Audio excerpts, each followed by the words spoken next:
கர்த்தருடைய நாமத்துக்கு சோதனம் உண்டாவதாக. இந்த நாள் இந்த ஆராதனைக்கு வந்திருக்க ஒவ்வொருவரையும் நான் ஆண்டவராக இயேசு கிறிஸ்துவின் நாமத்தினாலே அன்போடு வாழ்த்து வரவேற்கிறேன். கர்த்தர் உங்களை ஒவ்வொருவரையும் ஆசீர்வதிப்பாராக. ஹல்லேலூயா, ஹல்லேலூயா.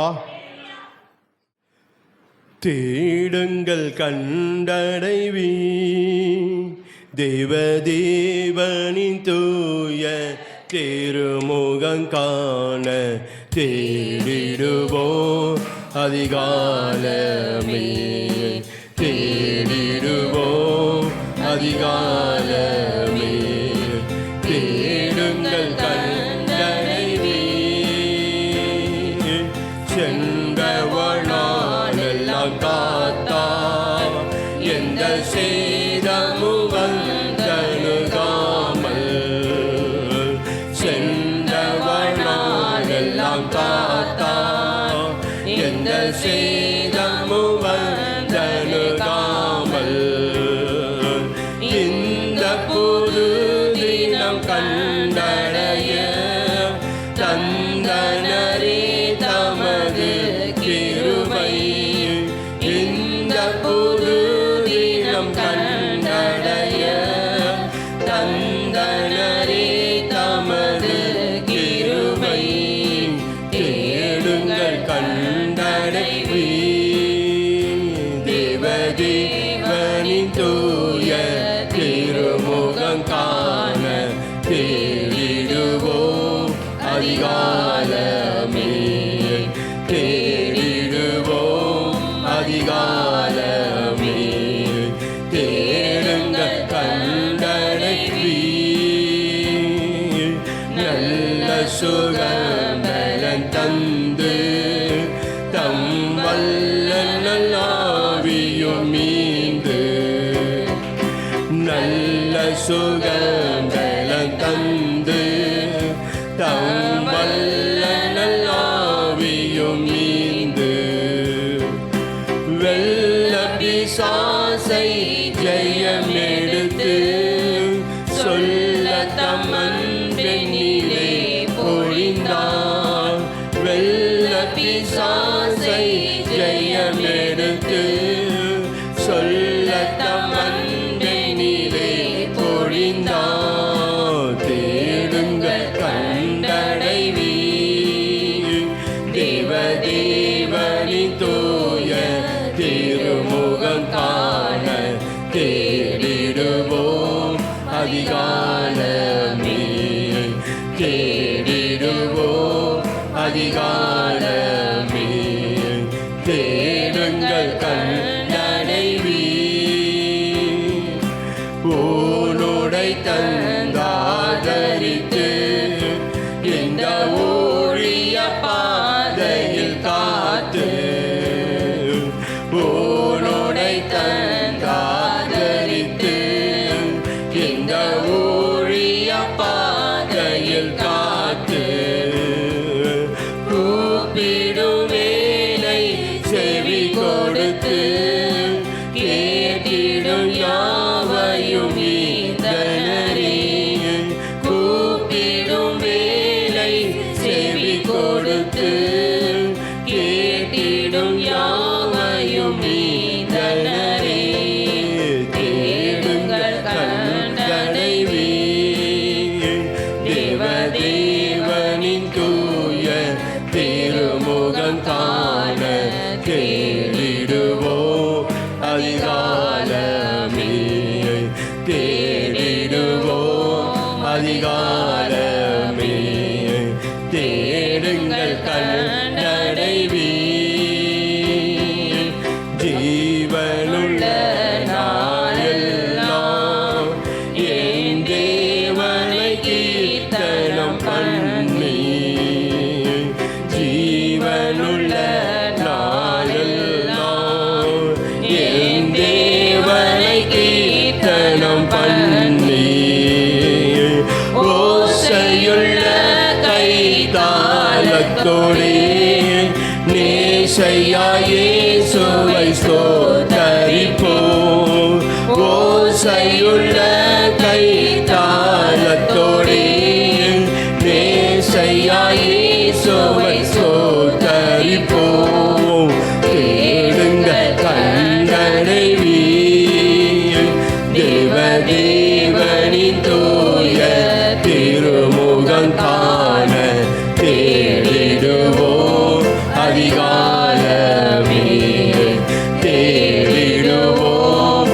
அதிகாலமே தேடுங்கள் கண்டடைவீர்.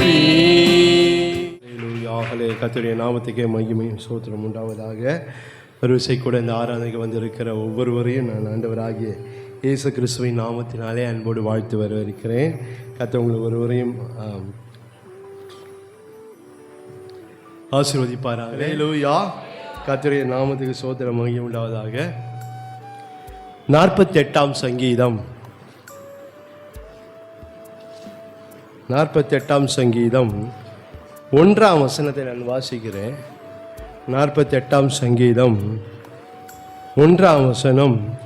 கர்த்தர் பெரியவர், அவர் நமது தேவனுடைய நகரத்திலும் தமது பரிசுத்த பர்வதத்திலும் மிகவும் துதிக்கப்படத்தக்கவர். ஸ்தோத்திரம் ஆண்டவரே, நன்றியோடு கூட நாங்கள் ஸ்தோத்தரிக்கிறோம், துதிக்கிறோம். இம்மட்டும் கர்த்தர் ஆண்டவர் எங்களோடு கூட இருந்த ஆண்டவர் நீங்கள் நடத்தி வருகிற இந்த கிருபைகளுக்காக உங்களுக்கு ஸ்தோத்திரம். இப்பொழுதும் நாங்கள் வேதத்தை தியானிக்கும்படியாய் கர்த்தர் எங்களுக்கு கொடுத்திருக்கிற ஆண்டவர் இந்த வசனத்துக்காக உங்களுக்கு ஸ்தோத்திரம் ஆண்டவரே. தேவரீர் ஆண்டவர் இதை ஆசீர்வதித்து பெற்று இதிலிருந்து நாங்கள் பெற்றுக்கொள்ள வேண்டிய நன்மைகள் ஆசீர்வாதங்களை நாங்கள் பெற்றுக்கொள்ள கர்த்தர் எங்களுக்கு கிருபை தந்துட வேண்டும் என்று நாங்கள் ஜெபிக்கிறோம். ஆண்டவரே, தேவரீர் அந்த வசனங்கள் ஆண்டவரே இருதயங்களை திறக்கத்தக்கதான், எங்கள் இருதயங்கள் குழந்தைவிட்டு எரியத்தக்கதான், எங்கள் இருதயத்தில் அது விதைக்கப்பட்ட 30, 60, 100 பலன் கொடுக்கத்தக்கதான் பரிசுத்த ஆவியை எங்களுக்கு உதவி செய்யும்படியாக ஜெபிக்கிறோம். ஆண்டவரே, இதை பார்க்கிற கேட்க ஒவ்வொருவரோடும் கர்த்தர் நீங்கள் பேசி ஆண்டவரே ஆண்டவர் நீதாமை ஆசீர்வதிக்க வேணும். ஜெபிக்க தடைகள் இடரெல்லாம் மாற்றுங்க. ஜெபத்தோடு விசுவாசத்தோடு கேட்க கர்த்தர் கிருபை செய்யும்படியாக ஜெபிக்கிறோம். ஆசீர்வதிங்க, ஆசீர்வதிங்க. இயேசு கிறிஸ்துவின் நாமத்தில் ஜெபிக்கிறோம் பிதாவே, ஆமென். ஹல்லேலூயா. நான் வாசிக்கிறேன். 48ஆம் சங்கீதம் 1ஆம் வசனம். கர்த்தர் பெரியவர், அவர் நமது தேவனுடைய நகரத்திலும் தமது பரிசுத்த பதத்தை மிகவும் துதிக்கப்படத்தக்கவர். இந்த வசனத்தில் ஒரே ஒரு வார்த்தை தான் பார்க்க போகிறோம். இந்த வசனத்தினுடைய முதல் வார்த்தை கர்த்தர் பெரியவர். ஹல்லேலூயா, ஹல்லேலூயா. இந்த சங்கீதத்துக்கு முன்பதாக ஒரு வார்த்தை வருது. கோராக்கின் புத்திரருக்கு ஒப்புவிக்கப்பட்ட சங்கீத பாட்டு நம்ம பார்க்கிறோம். இவர்கள் பாடகர்கள் இவங்க கர்த்தரை பாடும்போது அவர்கள் எதை பாடுகிறாங்கன்னா கர்த்தர் பெரியவர் என்று சொல்லி அவங்க பாடுறாங்க. ஹல்லேலூயா, ஹல்லேலூயா. நம் தேவன் யார்? நாம் ஆராதிக்கிற தேவன் யார்? நாம் நம்புகிற தேவன் யார்? அவர் எப்படிப்பட்டவர்? அவர் எப்படிப்பட்ட நிலையில் இருக்கிறார் என்று அவர்கள் பாடும்போதே அவர் தொடக்கமே சொல்கிறாங்க, நாங்கள் ஆராதிக்கிறவர், நான் சேவிக்க நாங்கள் நம்புகிற தேவன் யார் என்றால் கர்த்தர் பெரியவர் என்று சொல்லி. ஹல்லேலூயா, ஹல்லேலூயா சொல்லாமே. ஹல்லேலூயா. அதனால் நம்முடைய சிந்தைகளை எண்ணங்களிலே இந்த காரியங்களை பதித்து வைத்து கொள்ள வேண்டும். என்னவென்றால், நான் ஆராதிக்கிற தேவன், நான் நம்புகிற தேவன், நான் சேவிக்கிற தேவன், என்னை அழைத்த தேவன் யார் என்றால் அவர் பெரியவர். ஹல்லேலூயா, ஹல்லேலூயா. வானிலும் பூமியிலும் பூமிக்கு கீழே இருக்க எல்லாரை காட்டிலும் அவர் பெரியவர். ஹல்லேலூயா. வேதம் சொல்லுகிறது, வானம் அவர் சிங்காசனம், பூமி அவரது பாதப்படி என்று சொல்லப்பட்டிருக்கு. எவ்வளவு பெரிய தேவன்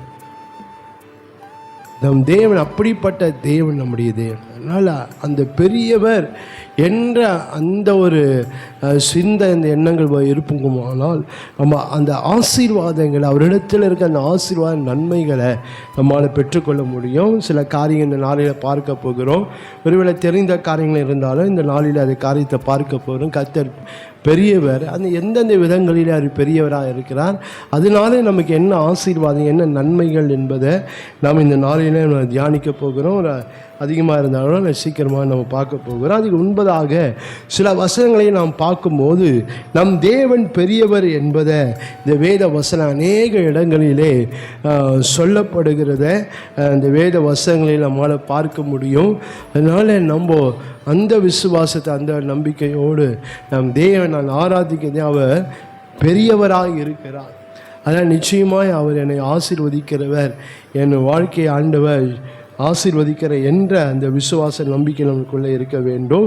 96ஆம் சங்கீதம் 4ஆம் வசனத்தை நீங்கள் வாசித்து பார்ப்பீர்களானால், 96ஆம் சங்கீதம் 4ஆம் வசனத்தை பாருங்க. கர்த்தர் பெரியவரும் மிகவும் ஸ்தோத்தரிக்கப்படத்தக்கவருமாய் இருக்கிறார். எல்லா தேவதைகளிலும் பயப்படத்தக்கவர் அவரே. கர்த்தர் பெரியவரும் மிகவும் ஸ்தோத்தரிக்கப்படத்தக்கவருமாய் இருக்கிறார். இல்லை, நம் தேவன் பெரியவர், எல்லாரை காட்டிலும்.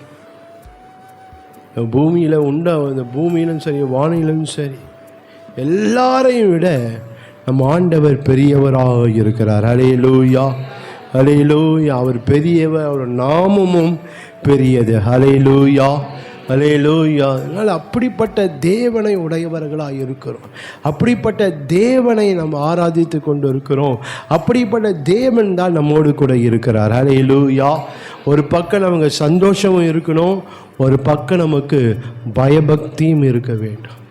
அது குறித்த அந்த தெய்வத்தை குறித்த பயம் நமக்கு இருக்கணும். இவ்வளோ பெரிய பிரம்மாண்டமான தேவன், சர்வ வல்லமையுள்ள தேவனாக.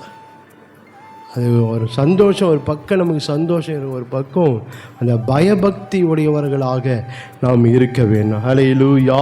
92ஆம் சங்கீதம், 99ஆம் சங்கீதம் 99ஆம் சங்கீதம் 2ஆம் வசனத்தை நீங்கள் வாசித்து பார்ப்பீர்கள். கர்த்தர் சீயோனில் பெரியவர், அவர் எல்லா ஜனங்கள் மேலும் உயர்ந்தவர். சீயோனி, கர்த்தர் சீயோனில் அவர் பெரியவராக இருக்கிறார். அவர் எல்லா ஜனங்கள் மேலும் அவர் உயர்ந்தவர் என்று சொல்லி வசனத்தில் நம்மளால் பார்க்க முடியும். அடுத்த வசனத்தில் நீங்கள் பார்ப்பீர்களானால், மகத்துவமும் பயங்கரமான உமது நாமத்தை அவர்கள் துதிப்பார்களாக, அது பரிசுத்தம் உள்ளது என்று பார்க்கும். இல்லைன்னா நம்ம சில வேளையில் நம்ம அவர் துதிக்கும் போது அவர் கொடுக்க வேண்டிய அந்த கனத்தை, அந்த மகிமையை நாம் கொடுக்கிறவர்களாக இருக்க வேண்டும். ஏன்னா அவ்வளோ பெரிய தேவன் பெரியவராக இருக்கிறார். அதனால் அவர் கொடுக்க வேண்டிய கனத்தை மகிமையெல்லாம் நம்ம என்ன செய்யணும், நம்ம கொடுக்க. அதுதான் நீங்கள் துதிங்க, சோத்திரம் பண்ணுங்க. நம்ம சும்மா இருக்கக்கூடாது. அவ்வளோ பெரிய தேவனை நம்ம ஆராதித்து கொண்டு இருக்கிறோம். அதனால் நம்ம கொடுக்க வேண்டிய கனம், மகிமை, அந்த சந்தோஷம் எல்லாமே நமக்கு இருக்கணும். 145ஆம் சங்கீதம் 3ஆம் வசனத்தில் பார்க்கிறோம். அதே வசனத்தில் பார்க்க முடியும். அதே வசனத்தில் 145:3 பார்க்கணும். கர்த்தர் பெரியவர், மிகவும் புகழப்படத்தக்கவருமாய் இருக்கிறார். அவருடைய மகத்துவம் ஆராய்ந்து முடியாதது. அவருடைய மகத்துவம், அவருடைய வல்லமை, அவருடைய மகிமை ஆராய்ந்து பட முடியாது. ஒருவரால் ஆராய்ந்து பட முடியாத காரியம். அவர் செயல்கள், அவர் கிரியைகள் ஆராய்ந்து பார்க்க முடியாத அளவுக்கு அப்படிப்பட்ட பெரிய தேவனாக இருக்கிறார். ஹல்லேலூயா, ஹல்லேலூயா. தேவன் பாருங்க, இன்றைக்கு அறிவு, இந்த உலக அறிவில் மிகவும் வேகமாய் போய்கொண்டிருக்கு. ஆனாலும் வானத்தினுடைய உயரம் இன்னும் கண்டுபிடிக்கல. பூமியினுடைய ஆழத்தையும் இன்னும் கண்டுபிடிக்கல. அறிவில் வேகமாக போய்கொண்டு இருக்கு. நிலவுக்கு போகிறாங்க, செவ்வாய் கிரகத்துக்கு எல்லாம் போகிறாங்க. ஆனால் அது உயரம் எவ்வளோ அளவு இருக்குது, பூமியின் ஆழம். ஏன்? அது கர்த்தர் செய்த காரியம். ஹல்லேலூயா. அது ஆராய்ந்து பார்க்க முடியாத அளவுக்கு இருக்கு. அதே போல் மனுஷனை சிருஷ்டித்ததும் ஆராய்ந்து பார்க்க முடியாத அளவுக்கு தான் இருந்து கொண்டு இருக்கு. அப்படிப்பட்ட ஒரு பெரிய தேவன் நம்முடைய தேவன். ஹல்லேலூயா, ஹல்லேலூயா. 147ஆம் சங்கீதத்தையும் பார்க்கும்போது 147ஆம் சங்கீதம் 5ஆம் வசனத்தை பார்க்கிறோம். நம்முடைய ஆண்டவர் பெரியவரும் மகாபலம் உள்ளவருமாய் இருக்கிறார். அவருடைய அறிவு அளவில்லாதது. அவருடைய அறிவு யாரும் கண்டுபிடிக்க முடியாது, யாரும் யூகிக்க முடியாது. பாருங்க, எவ்வளோ விஞ்ஞானிகள், எவ்வளோ விஞ்ஞானம் வளர்ந்துருந்தாலும் வயிற்றில் கரு உருவாகிறத யாரும் இன்னும் கண்டுபிடிக்கல. எப்போ உருவாயிடுச்சு கண்டுபிடிக்க முடியாது. அது தேவன் செய்த வயிற்றில் வருகிற கருவையும் அவங்க இதுவரைக்கும் யாரும் கண்டுபிடிக்கல. ஒரு மனுஷனுடைய சாவு எப்போ வரணும் கண்டுபிடிக்கல. ஏன்? அது அவருடைய அறிவு, அது ஹல்லேலூயா, அவருடைய ஞானம். அது எல்லாம் கரு வந்துச்சுன்னா எப்போ பிள்ளை போகிறேங்க அதெல்லாம் சொல்கிறாங்க. ஆனால் அது எப்போ உண்டான அந்த கரு எப்போ நாள் எப்போ உண்டாயிடுச்சு, ஒரு மனுஷனுடைய முடிவு எப்போ இருக்கும் யாரும் என்ன செய்ய முடியல. எவ்வளோ விஞ்ஞானம் போயிடுச்சு. இப்போ லேட்டஸ்டாக ஏஐ வந்துச்சு. ஏஐ அவன் நிஜ மனுஷனா போலியா இருக்கிறான். அவன் நம்மளை உங்களை போலே ஒரு மனுஷன் உருவாக்க மாதிரி இப்போது டெக்னாலஜி வந்துடுச்சு. அது போல் வளர்ந்தாலும் இது போல் காரியம் மனுஷனால் கண்டுபிடிக்க முடியல. இது தேவனுடைய அறிவு.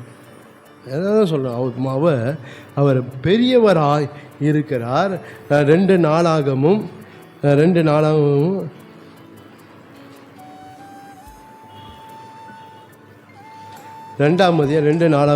அதிகாரம் 5ஆம் வசனத்தை நீங்கள் வாசித்து பார்க்கும்போது அந்த வசனம் சொல்லுகிறது, எங்கள் தேவன் எல்லா தேவர்களை பார்க்கலும் பெரியவர், ஆகையால் நான் கட்டப்போகிற ஆலயம் பெரிதாயிருக்கும். எங்கள் தேவன் யாரு? நான் ஆராதிக்கிறது யாரு? எல்லாரும் தேவனை காட்டிலும் அவர் பெரியவர். ஹல்லேலூயா. ஒருவரையும் ஒப்பிடப்பட முடியாத அளவுக்கு நம் தேவன் பெரியவராயிருக்கிறார். ஹல்லேலூயா, ஹல்லேலூயா. அந்த சிந்தை, இந்த எண்ணங்கள் நம்முடைய வாழ்க்கையில் எப்போதும் இருக்க வேண்டும். ஏசாயா 12ஆம் அதிகாரம் 6ஆம் வசனத்தில் இங்கே வாசித்து பார்க்கும்போது அந்த வேத வசனம் இப்படியாகி சொல்லுகிறது, சியோனில் வாசமாய் இருக்கிறவளே நீ சத்தமிட்டு கம்பீரி, இஸ்ரவேலின் பரிசுத்த உன் நடுவில் பெரியவராயிருக்கிறார். ஹல்லேலூயா. நம் நடுவில் இருக்கிற தேவன் அவர் பெரியவராக இருக்கிறார். சிந்தை நம்முடைய எப்போது நம் வீட்டில் இருக்கிற தேவன் பெரியவர். ஹல்லேலூயா, ஹல்லேலூயா. அதனால் அநேக வேளையில் நம்ம மகிழ்ச்சியும் இருக்கணும். அவர் கொடுக்க வேண்டிய கனமும் நம்முடைய வாழ்க்கையில் காணப்பட வேண்டும். எரேமியா 10ஆம் அதிகாரம் 6ஆம் வசனத்திலையும் பார்க்கும். இந்த வசனம் பார்க்கும்போது கர்த்தர் பெரியவர் என்று சொல்லி இந்த வசனங்கள் சொல்லப்படுகிறது. எரேமியா 10:6 கர்த்தாவே உமக்கு ஒப்பானவன் இல்லை, நீரே பெரியவர், உமது நாமமே வல்லமையில் பெரியது. ஹல்லேலூயா. நீரே உமக்கு ஒப்பானவர் இல்லை, நீரே பெரியவராயிரு. அவருக்கு ஒப்பானவர் யாரும் இல்லை இந்த பூமியில். அவர் பெரியவராய் இருக்கிறார். லூக்கா 1ஆம் அதிகாரத்தில் பார்க்கும்போது எங்கள் ஆண்டவருடைய பிறப்பை குறித்த தீர்க்க தரிசனமாக சொல்லும்போது அநேக காரியங்கள் அங்கே சொல்லப்படுகிறது. அதில் ஒரு சில காரியங்களை நீங்கள் வாசித்து பார்ப்பீங்க. லூக்கா 1ஆம் அதிகாரம் நீங்கள் 30ஆம் வசனத்திலேருந்து வாசித்து பார்ப்பீங்கன்னா அநேக காரியங்கள் சொல்லப்படுது. அதில் 32ஆம் வசனத்தில் பார்க்கிறோம். அந்த மரியாள் இடத்துல சொல்லும்போது சொல்கிறாங்க, அவர் பெரியவராக இருப்பார், உன்னதமானுடைய குமாரன் எனப்படுவார், கர்த்தராகிய தேவன் அவருடைய பிதாவாகிய தாவீதின் சிங்காசனத்தை அவருக்கு கொடுப்பார். அவர் பெரியவராக இருப்பார். ஹல்லேலூயா, ஹல்லேலூயா. நம் தேவன் பெரியவர். அந்த சிந்தை எண்ணங்கள் எப்போதும் நமக்கு அந்த பெரியவர் எந்த விதங்களிலே அவர் பெரியவராக இருக்கிறார் என்று சொல்லி நாம் பார்க்க போகிறோம். இப்போ இந்த நாளில் பார்க்க போகிறதுக்காக ஏற்கனவே நான் அறிந்ததாக இருந்தாலும் அதிலே நாம் ஆண்டவர் என்ன நன்மை வச்சிருக்கிறாரு என்று சொல்லி தான் இந்த நாளில் நாம் பார்க்க போகிறோம். ஒன்று, தேவாலயத்திலும் பெரியவர். கர்த்தர் பெரியவர். எந்தெந்த காரியத்தில் அவர் எந்தெந்த விதங்களிலே அவர் பெரியவராக இருக்கிறார். ஒன்று, தேவாலயத்திலும் பெரியவர். 2, யோனாவிலும் பெரியவர். 3, சாலமோனிலும் பெரியவர். 4, யாக்கோபிலும் பெரியவர். 5, ஆபிரகாமிலும் பெரியவர். 6, மனுஷனிலும் பெரியவர். 7, சாத்தானிலும் பெரியவர். ஆண்டவர் நம்ம தேவன் பெரியவர். அவர் இந்த விதங்களிலே அவர் பெரியவராக இருக்க நம்ம நம்ம வேதங்கள் வாசிக்கும் போது இந்த காரியங்களை நம்ம வாசித்திருப்போம். நம்ம இந்த நாளிலும் நம்முடைய ஒரு பக்தி விருத்திக்காக, நம்முடைய ஆசீர்வாதத்துக்காக நம்ம ஒரு சிக்கல் இந்த காரியங்களை பார்க்க போகிறோம். ஒன்று, கர்த்தர் பெரியவர். எதில்? தேவாலயத்திலும் அவர் பெரியவராக இருக்கிறார். ஹல்லேலூயா. மத்தேயு 12ஆம் அதிகாரம் 6ஆம் வசனத்தில் பார்க்கிறோம், தேவாலயத்திலும் பெரியவர் இங்கே இருக்கிறார் என்று உங்களுக்கு சொல்லுகிறேன். பாருங்க, அந்த நாட்களிலே இருந்த அந்த ஜனங்கள் மத்தியில் அந்த பரிசேயர், சதுசேயர், இப்படிப்பட்ட அந்த நாளிலே ஆண்டவராய் இயேசுவை ஏற்றுக்கொள்ளாத ஜனங்கள் இடத்திலே அவர்கள் பாரம்பரியங்களை கை கொண்டதுனால சில வாக்குவாதங்களை அவர் செய்து கொள்ள நீங்கள் 1ஆம் வசனம் 12ஆம் அதிகாரம் 1ஆம் வசனத்தில் பார்க்க முடியும். அந்த சூழ்நிலை தான் ஆண்டவர் சொல்கிறாரு, தேவாலயத்திலும் பெரியவர் இங்கே இருக்கிறார். அவர்கள் என்ன செய்தார்கள்னா, ஆதியில் ஆசாரிய கூடாரம் இருந்தது. அப்போ சாலமோன் கட்டின ஆலயம் காணப்பட்டது. இப்போ அந்த நாட்களிலெல்லாம் ஒரு தேவ பக்தி இருந்தது, ஆலயங்களில் தேவ பக்தி. இப்போ நாட்கள் செல்ல செல்ல செல்ல அது என்ன ஆயிடுச்சுன்னா, அவங்க அந்த காரியங்கள் பாரம்பரியமாய் மாற்றிட்டாங்க. அது பக்தி விருத்திக்கு ஏதுவாக இருக்கிறத அவர்கள் சடங்காச்சாரியமாக, பாரம்பரியமாக அந்த ஜனங்கள் மாற்றிட்டாங்க. தேவ ஆலயத்தில் எதுக்கு முக்கியத்துவம் கொடுக்கணுமோ அதுக்கு முக்கியத்துவம் கொடுக்கல. அதுக்கு பதிலாக அவங்க தேவ ஆலயத்துக்கு முக்கியத்துவம் கொடுத்துட்டாங்க. தேவாலயத்தில் யாருக்கு முக்கியத்துவம் கொடுக்கணும்? தேவாலயத்தில் இருக்க தேவனுக்கு முக்கியத்துவம் கொடுக்கணும். ஆனால் அவர்கள் தேவனுக்கு முக்கியத்துவம் கொடுக்காம தேவனுடைய ஆலயத்துக்கு அவர்கள் முக்கியத்துவம் கொடுத்த ஆரம்பிச்சிட்டாங்க. அதுதான் ஆண்டவர் சொல்லும்போது சொல்கிறாரு, என் வீடு எல்லாருக்கும் ஜப வீடு எனப்படும், நீங்களும் அதை என்ன செஞ்சீங்க? கல்லர் குகையாக மாற்றிட்டீங்கன்னு சொல்லி மத்தேயு 21ஆம் அதிகாரம்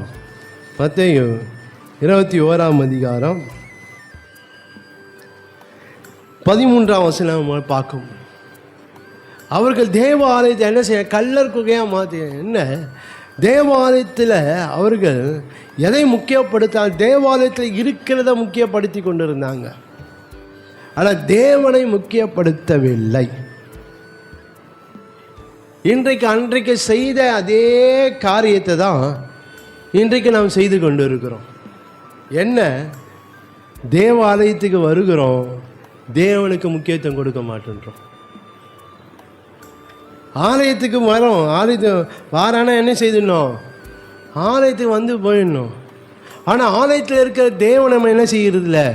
முக்கியப்படுத்தலை, மகிமைப்படுத்துறது இல்லை, அவரை துதிக்கிறது இல்லை, அவரை ஆராதிக்கிறது இல்லை. நம்ம அதுதான் சொல்கிறேன், ஆரம்பத்துலேருந்தே வாங்கன்னு சொல்லி தொடக்கத்துலேருந்தே நம்ம வரணும். ஆண்டவரை அவனை துதித்து பாடணும், ஆண்டவரை ஆராதிக்கணும். நம்ம வழக்கமாக என்ன ஆயிடுச்சுன்னா, இது சர்ச்சு ஞாயிற்றுக்கிழமைனா எங்கே போயிடணும்? ஆலயத்துக்கு போயிட்டு வந்தோம், அவ்வளோதான். ஆனால் ஆலயத்தில் இருக்கிற தேவனுக்கு என்ன செய்யறது இல்லை? நம்ம முக்கியத்துவம் கொடுக்கறது இல்லை. ஆலயத்துக்கு வந்து போகிறது பெருசு இல்லை, ஆலயத்தில் இருக்க தேவனை நம்ம மகிமைப்படுத்தணும், அவரை முக்கியப்படுத்த வேண்டும். தேவனை ஆலயத்துக்கு வந்துட்டு நம்ம ஆண்டவரை மகிமைப்படுத்தாமல், ஆண்டவரை துதிக்காமல், ஆண்டவருக்கு மகிமை செலுத்தாமல் நாம் இருப்போமானால் நான் வந்தும் பிரயோஜனம் இல்லை. நம்ம அந்த நாட்களில் அந்த ஜனங்கள் அதை செய்ததுனால்தான் ஆண்டவர் சொன்னார், தேவாலயத்திலும் பெரியவர் இங்கே இருக்கிறாருன்னு சொல்லி. ஹல்லேலூயா. ஆலயம் முக்கியம்தான், நமக்கு ஆலயம் முக்கியம்னு சொல்ல, ஆலயம் முக்கியம்தான். அதை விட ஆலயத்தில் இருக்கிற தேவன் முக்கியம். ஹல்லேலூயா, ஹல்லேலூயா. அதனால் நம்ம தேவனை நாம் மகிமைப்படுத்தாமல் வெறும் ஆலயத்துக்கு வந்து நாம் போயிட்டா அது எனக்கு ஆசீர்வாதமாக இருக்கும், ஆலயத்தை வந்து போயிட்டாக்கா நமக்கு கரெக்டாக அதெல்லாம் நம்ம கடமை செய்து முடிச்சிட்டோம் அப்படின்னு நம்ம ஒரு நாளும் நினைக்கவே கூடாது. நம்ம ஆரம்பத்தில் இருந்தே நம்ம ஆலயம் எப்போ தொடங்குது அப்போதுலேருந்தே நம்ம இருந்து தேவனுக்கு கொடுக்க வேண்டிய கனத்தை, மகிமையை, ஸ்தோத்திர பலி. சில வேளை ஆலயத்துக்கு வந்தும் நம்ம என்ன செய்ய முடியல? சரியாக துதிக்க மாட்டேன்றோம், ஆராதிக்க மாட்டேன்றோம். முழு மனதோடு கர்த்தர் ஆராதிக்க மாட்டோம். எங்கேயோ சிந்தை இருந்து கொண்டு இருக்கு. ஆலயத்தில் இருக்க தேவனை என்ன செய்ய மாட்டோம்? மகிமைப்படுத்த மாட்டோன்றோம். எங்கேயோ சிந்தை இருக்கு, எங்கேயோ யோசித்து கொண்டு எதையோ யோசித்து கொண்டு இருக்கிறோம். ஆலயத்தில் அவர் உட்கார்ந்து கொண்டு நம்ம இதில் நம்ம பார்க்கும்போது இது என்ன, நான் எதுக்கு முக்கியத்துவம்? ஆலயத்துக்கு இதான் ஆலயத்தில் உட்காந்து நான் தான்ப்பா முடிஞ்சு போச்சு. வரலைன்னா கேட்பாங்க, அதுக்கு பதில் சொல்லணும். எதுக்கு இப்போ உட்காந்துட்டு போயிடலாம். அப்படி தான் நம்ம சூழ்நிலை இருக்கு. இப்படி நம்ம செய்வோமானா நம்முடைய காரியம் எப்படி இருக்குன்னா கல்லர் குகையாக தான் நம்ம வாழ்க்கை மாறிடும். கல்லர் குகையில் எந்த ஆசீர்வாதமும் இருக்காது பாருங்க. கல்லர் குகையில் எந்த நன்மையும் இருக்காது நமக்கு. இதெல்லாம் மாறணும். ஆண்டவரை முக்கியப்படுத்த வேண்டும். அதான் நம்ம பார்க்கிறோம், நம்ம கத்த பெரியவர். ஹல்லேலூயா. எதில்? தேவாலயத்திலும் அவர் பெரியவராக இருக்கிறார். ஹல்லேலூயா, ஹல்லேலூயா. அந்த தேவனை துதிக்கணும், ஆராதிக்கணும். அவரை நம்ம அவருக்கு செலுத்த வேண்டிய மகிமைகளாக நம்ம செலுத்தணும். அதெல்லாம் இருந்தால் நம்முடைய வாழ்க்கை ஒரு ஆசீர்வாதமாக இருக்கும்.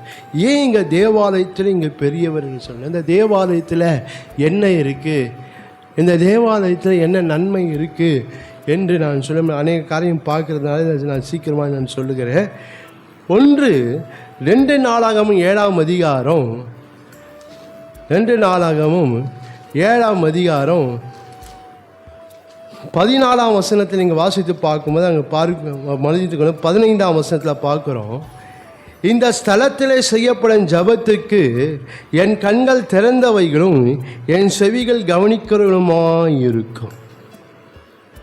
இந்த தேவாலயத்தில் என்ன இருக்குன்னா ஜபத்துக்கு பதில் இருக்கு. ஹல்லேலூயா, ஹல்லேலூயா சொல்லாமே. இந்த ஆலயத்தில் என்ன இருக்குன்னா ஜபத்துக்கு பதில் இருக்கு. 2வது எண்ணாகமம் 10ஆம் அதிகாரம், எண்ணாகமும் 10ஆம் அதிகாரம் 35ஆம் வசனத்தை நீங்கள் வாசித்து பார்ப்பீர்களானால், பெட்டியானது புறப்படும் போது மோசே, கர்த்தாவே எழுந்தருளும், உம்முடைய சத்துருக்கள் சிதறடிக்கப்படுவார்களாக, உம்மை பகைக்கிறவர்கள் உமக்கு முன்பாக ஓடி போவார்களாக என்பான். அங்கே ஆசாரி கூடாரம் புறப்படும் போது மோசே இந்த வார்த்தைகளை சொல்ல வேண்டும் என்று ஆண்டவர் சொன்னார். அப்புறம் இந்த ஆலயத்தில் என்ன இருக்குன்னா, 1 ஜபத்துக்கு பதில் இருக்கு, 2வது ஜெயம் இருக்கிறது. ஹல்லேலூயா.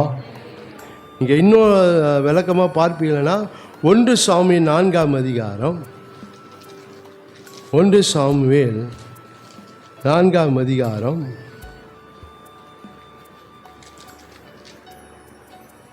3ஆம் வசனத்தை இங்கே வாசித்து பார்ப்பீர்களானால், அங்கே இஸ்ரவேல் ஜனத்துக்கும் பெலிஸ்தருக்கும் யுத்தம் நடக்குது. இப்போ அந்த யுத்தம் நடக்கிற அந்த இடத்துல என்ன செய்யறாங்க, அவங்க முறியடிக்கப்படுறாங்க. அதனால் இப்போ இந்த இஸ்ரவேல் ஜனங்க என்ன செய்யறான்னு பாருங்களேன். 3ஆம் வசனத்தில், ஜனங்கள் திரும்ப பாளையத்துக்கு வந்தபோது இஸ்ரவேலின் மூப்பரானவர்கள், இன்று கர்த்தர் பெலிஸ்தருக்கு முன்பாக நம்மை முறியடித்தது என்ன? சீலோவில் இருக்க கர்த்தருடைய உடன்படிக்கை பெட்டை கொண்டு வருவோம், அது நம்மை நம்முடைய பகஞ்சனின் கைக்கு விலக்கி ரட்சிக்கும்படி நம்முடைய நடுவிலே வர வேண்டியது என்றார்கள். ஹல்லேலூயா. அப்படியே இந்த ஆலயத்தில் எனக்கு ஜெயம் இருக்கிறது. அதனால் நாம் பார்க்க எசேக்கியா ராஜாவை பார்க்குறோம். அந்த சனகரிப்பு பேசும்போது அவன் அந்த கடிதத்தை தேவாலயத்தில் கொண்டு போய் வச்சு அவன் ஜெபிக்கிறான். கர்த்தர் ஜெயத்தை தருகிறார். ஹல்லேலூயா. அப்புறம் தேவாலயத்திலும் பெரியவர் இங்கே இருக்கிறார் என்றால் ஜபத்துக்கு பதில் உண்டு. ஆனால் அவரே நமக்கு பதிலாக இருக்கிறார். ஹல்லேலூயா. கர்த்தர் ஜபத்துக்கு பதில் தருகிறவர். இன்னும் அதிகப்படியாக பார்க்கும்போது அவரே நமக்கு எல்லாவற்றிலும் அவர் பதிலாக இருக்கிறார். ஹல்லேலூயா. அதான் யோவான் 14:6 சொல்றாரு, நானே வழியாக இருக்கிறேன்னு சொன்னார். ஹல்லேலூயா, ஹல்லேலூயா. கர்த்தர் நம்ம கேட்கறது முன்பதாகவே நமக்கு இன்னது தேவை என்பதை கர்த்தர் என்ன செய்திருக்காரு, அவர் அறிந்திருக்கிறார். ஆனால் கர்த்தர் பெரியவர் என்ன எதில்? தேவாலயத்திலும் பெரியவர். அப்படியே என்ன? அவர் நம் ஜபங்களுக்கெல்லாம் அவர் பதிலாக இருக்கிறார். பதில் தருது மாத்திரமல்ல, அவரே நமக்கு பதிலாக இருக்கிறார். அல்லேலூயா, அல்லேலூயா. அதனால் நம்ம அதை விசுவாசிக்கும் போது, அவர் எனக்கு பெரியவராக இருக்க விசுவாசிக்கும் போது நிச்சயமாக நம்ம ஜபங்களுக்கு எல்லாவற்றுக்கும் கர்த்தர் பதிலாக இருந்து அவர் நம்மை ஆசீர்வதிக்கிற தேவனாக இருக்கிறார். அல்லேலூயா, அல்லேலூயா. அது மாத்திரமல்ல, அவர் நம்ம ஜெயம் தர்றது மாத்திரமல்ல, அவரே ஜெயம் உள்ளவராக இருக்கிறார். அல்லேலூயா. அவர் நமக்காக ஜெயம் எடுக்கிற தேவன். அதான் ஜெயத்தை மாத்திரமல்ல, அவர் நம்ம வாழ்க்கையில் ஜெயமுள்ள தேவனாக இருக்கார். நிச்சயமாக நம்முடைய வாழ்க்கையில் எந்த போராட்டம், எந்த கிரியைகளாக இருந்தாலும், என்ன விரோதங்களாக இருந்தாலும், என் வாழ்க்கை விரோதமாக என்ன காரியம் இருந்தாலும் கர்த்தர் நமக்கு ஜெயமாக இருக்கிற தேவன். அல்லேலூயா. அதனால் வேதம் சொல்ல, வெள்ளம் போல சத்தர் வரும்போது ஆவியான் தாமே கொடியேற்றுவார் என்று வேதம் சொல்லுகிறார். அது மாத்திரம் நீங்கள் சும்மா இருப்ப, கர்த்தர் உங்களுக்காக என்ன பண்ணுவார்? யுத்தம் பண்ணுவார் என்று சொல்லப்படும். அல்லேலூயா. அல்லேலூயா. தேவாலயத்திலும் பெரியவர் இருக்கிறார். அவர் யார் என்றால், அவர் நம் ஜபத்துக்கு அவர் பதிலாக இருக்கிறார். அவர் நம்முடைய வாழ்க்கையில் வருகிற எல்லா எதிர்ப்பான சூழ்நிலை அவரே நமக்கு ஜெயமாக இருக்கிறார். அல்லேலூயா, அல்லேலூயா. அதனால கர்த்தர் பெரியவர். அதை நம்ம நாம் ஆராதிக்கிற தேவன், நான் விசுவாசிக்கிற தேவன் பெரியவர். அந்த பெரிய தேவனை நம்ம என்ன செய்யணும்? நம்ம தேடி வரணும், அவரை ஆராதிக்கணும், அவருக்கு கொடுக்க வேண்டிய எல்லா கனத்தையும் அவருக்கு நம்ம கொடுக்கிற ஜனமாக இருக்க வேண்டும். அல்லேலூயா. இது முதல். இரண்டாவதாய் நாம் பார்க்கும்போது யோனாவிலும் பெரியவர். மத்தேயு 12ஆம் அதிகாரம், மத்தேயு 12ஆம் அதிகாரம் 41ஆம் வசனத்தை நீங்கள் வாசித்து பார்க்கும்போது அந்த வேத வசனம் இப்படியாக சொல்கிறது. யோனாவின் பிரசங்கத்தை கேட்டு நினிவே பட்டணத்தார் மனம் திரும்பினார்கள். இதோ யோனாவிலும் பெரியவர் இங்கே இருக்கிறார். ஆதலால் நியாயத்தீர்ப்பின் நாளிலே நினிவே பட்டணத்தார் இந்த சந்ததியாரை எழுந்து நின்று இவர்கள் மேல் குற்றம் சுமத்துவார்கள். இங்கேயும் அதே போல் பரிசேயர்கள் சதுசேயர்கள் இங்கே கூடி நின்று அவங்க என்ன செய்கிறாங்கன்னா, சில வாக்குவாதம் பண்ணுறாங்க, சில அடையாளத்தை தான் கேட்குறாங்க. ஆனால் சில அடையாளத்தை ஆண்டு சொன்னாங்க, யோனாவின் அடையாளத்தை தவிர வேறு உங்களுக்கு ஒன்றும் கொடுக்கப்படுதுன்னு சொல்லிட்டு அந்த யோனாவிலும் பெரியவர் இங்கே இருக்கிறார் என்று சொல்லி இந்த வேத வசனம் பார்க்க முடியும். நீங்கள் லூக்கா 11ஆம் அதிகாரம் 32ஆம் வசனத்துலையும் நீங்கள் அதே வசனத்தை நம்மளால் பார்க்க முடியும். கர்த்தர் பெரியவர். எப்படி பட்ட பெரியவர்னா, யோனாவிலும் அவர் பெரியவராக இருக்கிறார். அல்லேலூயா, அல்லேலூயா. யோனா யாரு? எல்லாரும் அப்படி பார்க்குறீங்க. யோனா யாருன்னா எல்லாம் அப்படி பார்க்குறீங்க? யோனா யாரு சொல்லுங்க. யோனா யாரு? அவர் தீர்க்கதரிசி. யோனா அவர் ஒரு தீர்க்கதரிசி. அப்போ யோனாவிலும் பெரியவர்னா தீர்க்கதரிசியிலும் அவர் பெரியவராக இருக்கிறார். அல்லேலூயா, அல்லேலூயா. அவர் தீர்க்கதரிசியிலும் பெரியவர். வேத வசனத்தில் பார்க்கும்போது அந்த மத்தேயு 21ஆம் அதிகாரத்தில் பார்க்கும்போது அதை குறித்து சொல்ல, அவர் யாருன்னா அவர் ஒரு தீர்க்கதரிசி என்று ஜனங்கள் சொல்கிறத பார்க்குறோம். மத்தேயு 21:11ஆம் வசனத்தில் பார்க்கிறோம். அதற்கு ஜனங்க, இவர் கலிலாவில் உள்ள நாசரத்தில் வந்த தீர்க்கதரிசியாக இயேசு என்றார். நம் தேவன் யார் என்றால் அவர் யோனாவிலும் பெரியவர். யோனா ஒரு தீர்க்கதரிசி. அவர் தீர்க்கதரிசியும் அவர் பெரியவராக இருக்கிறார்.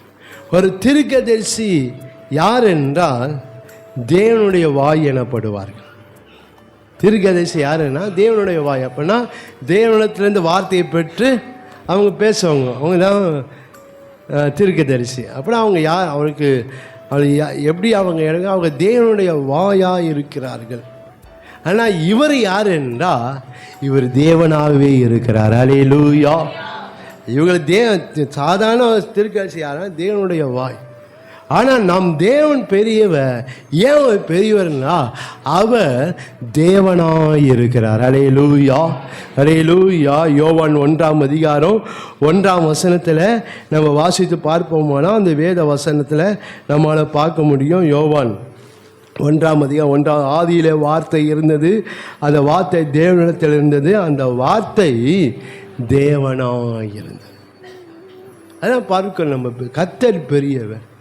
எந்த விதங்களா யோனாவிலும் பெரியவர் அப்படின்னா அவர் யோனாவிலும் அவங்க யோனா அவர் அவரிலும் யோனாவிலும் பெரியவர். தீர்க்கதரிசி சொன்ன வார்த்தை அப்படியே நடக்கும். அல்லேலூயா. இது போலவே நம் தேவன் சொன்ன வார்த்தை அது அப்படியே நடக்கும். அல்லேலூயா. உங்களுக்கு என்ன சொல்லப்பட்டிருக்கோ, ஆண்டவர் உங்களுக்கு என்ன சொல்லி இருக்கிறாரோ, உங்களுக்கு என்ன தீர்க்கதரிசி சொல்லி இருக்கிறாரோ, என்ன வாக்குத்தத்தம் கொடுத்திருக்கிறாரோ அது அப்படியே நடக்கும். அல்லேலூயா.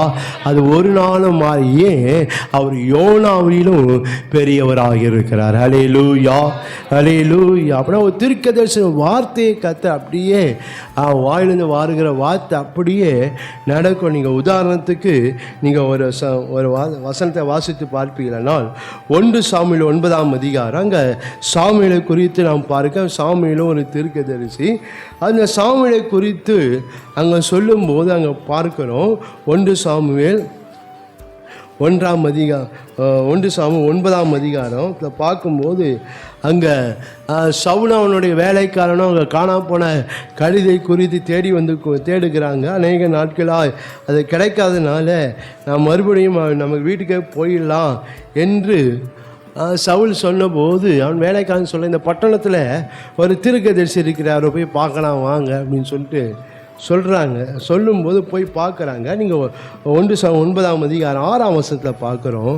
அதற்கு அவன், இதோ இந்த பட்டணத்தில் தேவனுடைய மனுஷன் ஒருவர் இருக்கிறார், அவர் பெரியவர், அவர் சொல்கிறதெல்லாம் தப்பாமல் நடக்கும். அல்லேலூயா.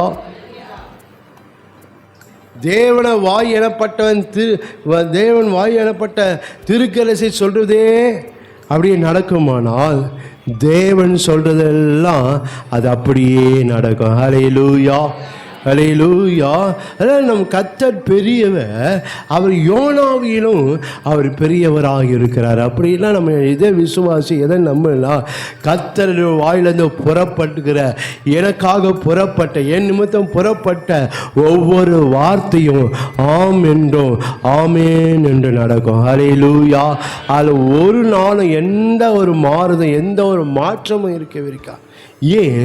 அவர் பெரியவர். ஹல்லேலூயா. அவர் சொன்னால் அது அப்படியே நடக்கும். ஹல்லேலூயா, ஹல்லேலூயா. அதெல்லாம் நீங்கள் பார்க்குறோம்.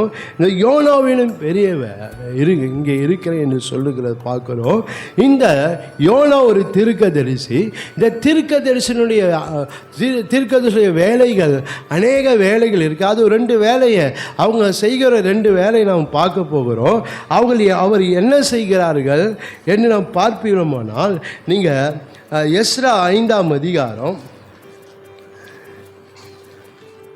எஸ்ரா 5ஆம் அதிகாரம் 2ஆம் வசனத்தை நீங்கள் வாசித்து பார்ப்போமானால், அப்போது செயல்தியேலின் குமாரனாகிய செருபாபேலும் யோசதாக்கின் குமாரனாகிய யெசுவாவும் எழும்பி எருசலேமில் உள்ள தேவனுடைய ஆலயத்தை கட்டத் தொடங்கினார்கள். அவர்களுக்கு திடன் சொல்ல தேவனுடைய தீர்க்கதரிசிகளும் இருந்தார்கள்.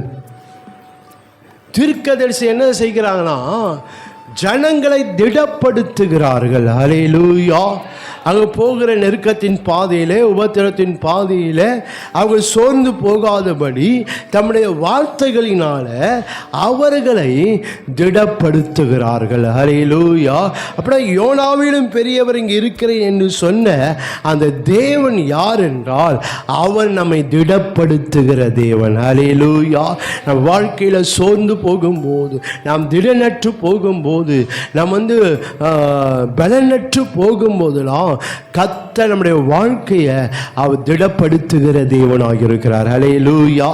என்ன வார்த்தையினாலே, எந்த செயல்களினாலே, எப்படிப்பட்ட அற்புதங்களினால், அதிசயங்களினால நம்ம வாழ்க்கை திடப்பட வேண்டுமோ, வாழ்க்கை ஸ்திரப்பட வேண்டுமோ, அத்தனையும் கர்த்தர் நமக்கு செய்து அவர் நம்மை ஆசீர்வதிக்கிற தேவனாக இருக்கிறார். ஹல்லேலூயா. அதனால ஆண்டவர் சொல்லும்போது, நான் பெரியவர், எப்படியெல்லாம் நான் யோனாவிலும் நான் பெரியவராக இருக்கிறேன். ஹல்லேலூயா, ஹல்லேலூயா. நீங்க வேத வசனத்தை நீங்க வாசித்து பார்க்கும்போது, நீங்க சங்கீதம் 30ஆம் சங்கீதம் 7ஆம் வசனத்தை நீங்கள் வாசித்து பார்ப்பீர்களானால், கர்த்தாவே உம்முடைய தயவினால் என் பர்வதத்தை திடமாய் நிற்க பண்ணியிருந்தி. திடமாய் கர்த்தர் திடப்படுத்துகிற தேவன். வாழ்க்கையில் சோர்ந்து போகலாம். கர்த்தர் தம்முடைய வார்த்தையினால, வல்லமையினால, அவர் வல்ல செயல்களினால தேவன் என்ன செய்கிறார் என்றால், அவர் நம்மை திடப்படுத்தி நம்மை அவர் ஆசீர்வதிக்கிற தேவனாக இருக்கிறார். ஹல்லேலூயா, ஹல்லேலூயா. அதனால் அந்த தேவனை நம்ம சார்ந்து இருக்கும்போது நிச்சயமாக அந்த ஆசீர்வாதத்தை நம்மால் பெற்றுக்கொள்ள முடியும். நீங்கள் 27ஆம் சங்கீதம் 14ஆம் வசனத்தில் பார்க்கிறோம், கர்த்தருக்கு காத்திரு, அவன் உன் இருதயத்தை ஸ்திரப்படுத்துவா, திடமனதாக இருந்து கர்த்தருக்கே காத்திரு. ஹல்லேலூயா. தேவன் நம்மை என்ன செய்ய, அவர் நம்மை திடப்படுத்தி நம்மை அவர் ஆசீர்வதிக்கிற தேவன். அந்த காரியங்களை கர்த்தர் ஸ்திரப்படுத்துகிறார். அதனால் அந்த பெரியவராக இருக்கிற அந்த தேவனை நாம் சார்ந்து கொள்ளும் போது, திடனற்று இருக்கிற வாழ்க்கையில் சிரமற்று இருக்கிறவைகள் எல்லாம் கர்த்தர் திடப்படுத்துகிறவராக இருப்பார். ஹல்லேலூயா. எந்த காரியம் உங்களுக்கு திடமற்று இருக்கோ, சிரமற்று இருக்கோ, நீங்கள் ஆண்டவனை நான் விசுவாசிங்க, அவர் அந்த எனக்கு பெரியவர் என்ற அந்த அவர் நம்பிக்கும் அது கொடுக்க வேண்டிய கனத்தை நாம் கொடுக்கும்போது கர்த்தருடைய வாழ்க்கையை அவர் திடப்படுத்தி நம்மை அவர் ஆசீர்வதிக்க தேவனாக இருக்கிறார். ஹல்லேலூயா. இது முதலாவது. இரண்டாவதாய் நாம் பார்க்கிறோம், இந்த தீர்க்கதரிசியினுடைய இன்னொரு வேலை என்னவென்றால், அந்த தீர்க்கதரிசி முன்னாடி நடக்கிற ஒரு வேலை என்னவென்றால், நீங்கள் 2 நாளாகமும் 20ஆம் அதிகாரம் 20ஆம் வசனத்தை நீங்கள் வாசித்து பார்ப்பீர்களானால், அவர்கள் அதிகாலமே எழுந்திருந்து தெக்கோவாவின் வனாந்தரத்துக்கு போக புறப்பட்டார்கள்.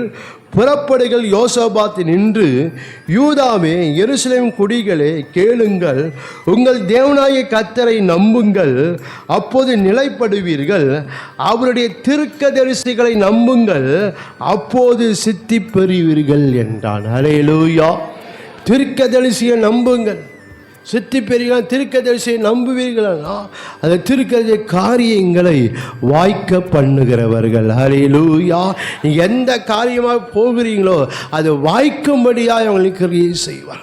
அப்புறம் தீர்க்கதரிசி ஒன்று அவங்க திடப்படுத்துகிறவர்கள், இரண்டாவது காரியங்களை வாய்க்க பண்ணுகிறவர்கள். ஹல்லேலூயா, ஹல்லேலூயா. அதே போல் அவன் தேவன் யோனாவிலும் பெரியவராக இருக்கிறான். என்ன அர்த்தம்னா, கர்த்தர் நம்ம காரியங்களை வாய்க்க பண்ணுகிறவர். ஹல்லேலூயா, ஹல்லேலூயா. நாம் எதை செய்கிறோமோ, அவரை நம்பி நாம் எதை செய்கிறோமோ, அவரை நம்பி எந்த காரியத்தை அவர் இடத்துல நாம் ஒப்பு கொடுக்கிறோமோ, கர்த்தர் அந்த காரியங்கள் எல்லாவற்றையும் அவர் வாய்க்க பண்ணுகிறவராய், அந்த காரியத்தை கர்த்தர் கைகூடி வர பண்ணுகிற தேவனாய் இருக்கிறார். ஹல்லேலூயா, ஹல்லேலூயா. ஏனென்றால் அவர் பெரியவர். ஹல்லேலூயா.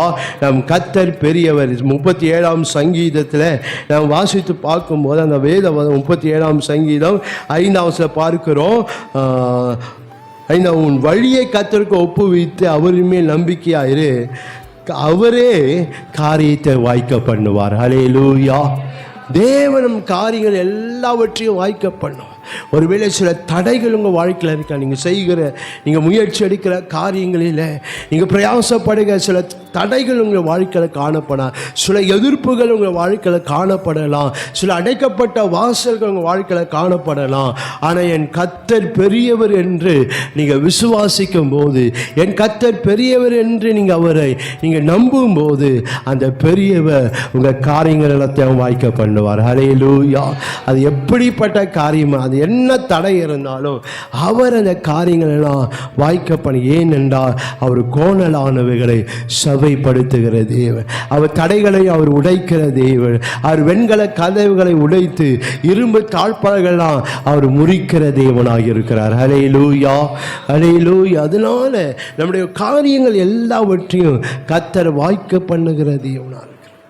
அதான் என்னுடைய தேவன், நான் விசுவாசை நம்புகிற, என்னை ரட்சித்த, என்னை அழைத்த தேவன் அவர் பெரியவராக இருக்கிறார். அந்த பெரியவரை நம்பணும், அதை கொடுக்க வேண்டிய கனத்தை கொடுக்கணும், மகிமையை செலுத்தணும். அப்போது அந்த பெரியவர் நம்முடைய வாழ்க்கையில் அவர் தீர்க்கதரிசியாக இருந்து என் காரியத்தெல்லாம் கர்த்தர் திடப்படுத்துவார். ஹல்லேலூயா. மாத்திரம் என் காரியத்தெல்லாம் கர்த்தர் வாய்க்க பண்ணி அவர் நம்மை ஆசீர்வதிக்கிற தேவனாக இருக்கிறார். ஹல்லேலூயா.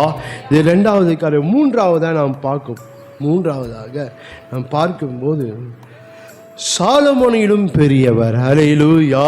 நீங்கள் மத்தேயு 12ஆம் அதிகாரம் 42ஆம் வசனத்தை நீங்கள் வாசித்து பார்ப்பீங்களா?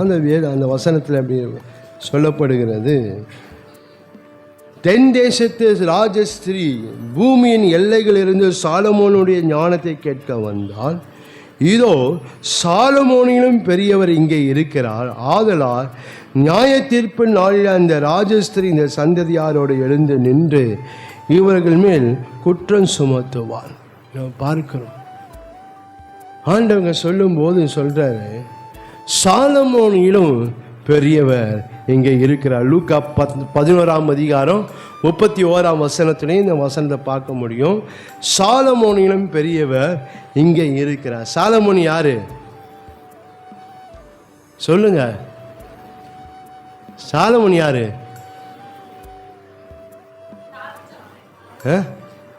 எல்லாம் கரெக்ட் தான். ஆனால் சாலமோன் யாருன்னு எடுத்தோட சொன்னோம்னா, சாலமோன் ஞானி. அதுக்கப்புறம் தான் ராஜா வராரு. அப்போ தான் சாலமோன் வந்தாக்கா பிம்பம் என்னன்னா ஞானின்னு அர்த்தம்.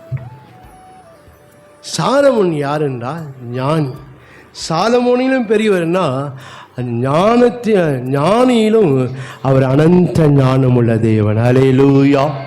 நம் தேவன் அனந்த, அவருடைய ஞானத்துக்கு ஈடாக யாரையும் ஒன்றும் வரவே முடியாது பாருங்க. அவர் அனந்தமுள்ள ஞானமுள்ள தேவன். அதனால் நாம் பார்க்கிறோம், அவரிலும் சாலமோனிலும் அவர் பெரியவராக இருக்கிறார்.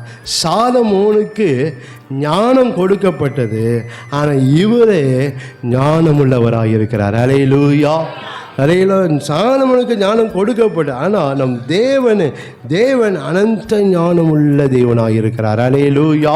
இந்த உலகத்தினுடைய எல்லா சிருஷ்டிப்பையும் நாம் பார்க்கும்போது இதுபோல யாராலும் பண்ண முடியாது. இதுபோல் யாராலும் என்ன செய்ய முடியாது? செய்ய முடியாது. பாருங்கள், இந்த பூமியை சிருஷ்டித்த காரியங்கள், பறவைகள், பிராணிகள், மனுஷர்கள், வானத்தில் உண்டு பண்ண நட்சத்திரங்கள், இதெல்லாம் பார்க்கும்போது அவர் ஞானமாக எல்லாவற்றையும் அவர் அதை படைத்தார் என்று வேதம் சொல்கிறார். ஹல்லேலூயா. அது போல யாராலும் பண்ண முடியாது. ஏனென்றால் அதெல்லாம் என்ன இல்லை, சிருஷ்டிக்கப்படவில்லை, இவர் தான் அதை சிருஷ்டித்தார். ஹல்லேலூயா. ஒரு பில்டிங்கை கட்டணுன்னா அதுக்கு வரைபடம் தான் கட்ட முடியும், எல்லாம் கட்ட முடியும். ஆனால் நம் தேவன் யார் என்றால் எதுவுமே இல்லாத வேலையில் அவர் எல்லாவற்றையும் உருவாக்கினார். ஹல்லேலூயா, ஹல்லேலூயா. குறிப்பாக மனுஷனை எடுத்து பார்க்கும்போது 139ஆம் சங்கீதத்தில் பார்க்குறோம், ஆனால் விசித்திர வினோதமாய் படைத்தார் என்று சொல்லப்படுது. விசித்திர விதம். ஒரு மனுஷன் எதனா உருவாக்கனா அதிலே சில தவறுகள் இருக்கும், சில குறைபாடுகள் இருக்கும். ஆனால் தேவன் சிருஷ்டித்த காரியங்களில் எல்லாமே நன்றாக இருந்தது. ஹல்லேலூயா. ஒன்றும் குறைபாடலை. ஆண்டவர் சிருஷ்டித்த நாளில் மனுஷன் எப்படி சிருஷ்டிக்கப்பட்டானோ இது வரைக்கும் மனுஷன் அப்படி தான் இருக்கிறான். ஆண்டவர் சிருஷ்டிக்கும் போது கண்ணை, மூக்கை, காதை, வாயை எங்கே வச்சாரோ இன்னும் அப்படி தான் இருக்கு. பாருங்களேன், ஆண்டவர் படைக்கும்போது சில வேலைகளிலே நான் நினைக்கிறது ஒன்று. இந்த கை விரல் பாருங்களேன், உதாரணம் இந்த கை விரல் மடக்குது பாருங்கள். இது மடக்கலைன்னா நான் ஆகும், சாப்பிட முடியாது. இது எப்படி மடக்கணும்? எல்லாமே ஆண்டவர் செய்த ஒரு சின்ன காரியம்தான். ஆனால் அங்கே பார்க்கிறோம், அதெல்லாம் உருவாக்குறது முன்பதாகவே கர்த்தரை படைத்திருக்கிறார். பாருங்க, என்ன இந்த விரலில் எத்தனை மடக்கு, 1 2 3 மடக்கு இருக்குது. இதெல்லாம் ஆண்டவர் ஞானமாக சிருஷ்டிது, அவருடைய ஞானம். இதெல்லாம் பாருங்களேன், இதெல்லாம் ஆண்டவர் எப்படி சிருஷ்டித்திருக்காரு பாருங்க. இதெல்லாம் மனுஷனையை பார்க்க ஆச்சரியமாக இருக்குது. மனுஷனை உறுப்பு எதாவது கேட்டு மறுபடியும் ஒரு புது உறுப்பு என்ன செய்ய முடியல, உருவாக்க முடியல. ஏன்? அது தேவன் சிருஷ்டித்தது. அல்லேலூயா. தேவன் சிருஷ்டித்த போல மனுஷன் என்ன செய்ய முடியாது, சிருஷ்டிக்க முடியாது. ரோபாட்டை சிருஷ்டித்தான், அது மனுஷனை போல இருக்கணும், அது மனுஷனை போல இல்லை. ரோபாட்டுக்கு நம்ம சொன்னால் தான் அதை செய்யும், இல்லைன்னா அது அப்படியே தான் நிற்கும். தானாகவே செயல்திறன் இல்லை அதுக்கு. ஆனால் மனுஷனுக்கு தானாய் செய்யக்கூடிய, செயல்படக்கூடிய எல்லா காரியத்தையும் கர்த்தர் வைச்சிருக்கிறார். அல்லேலூயா.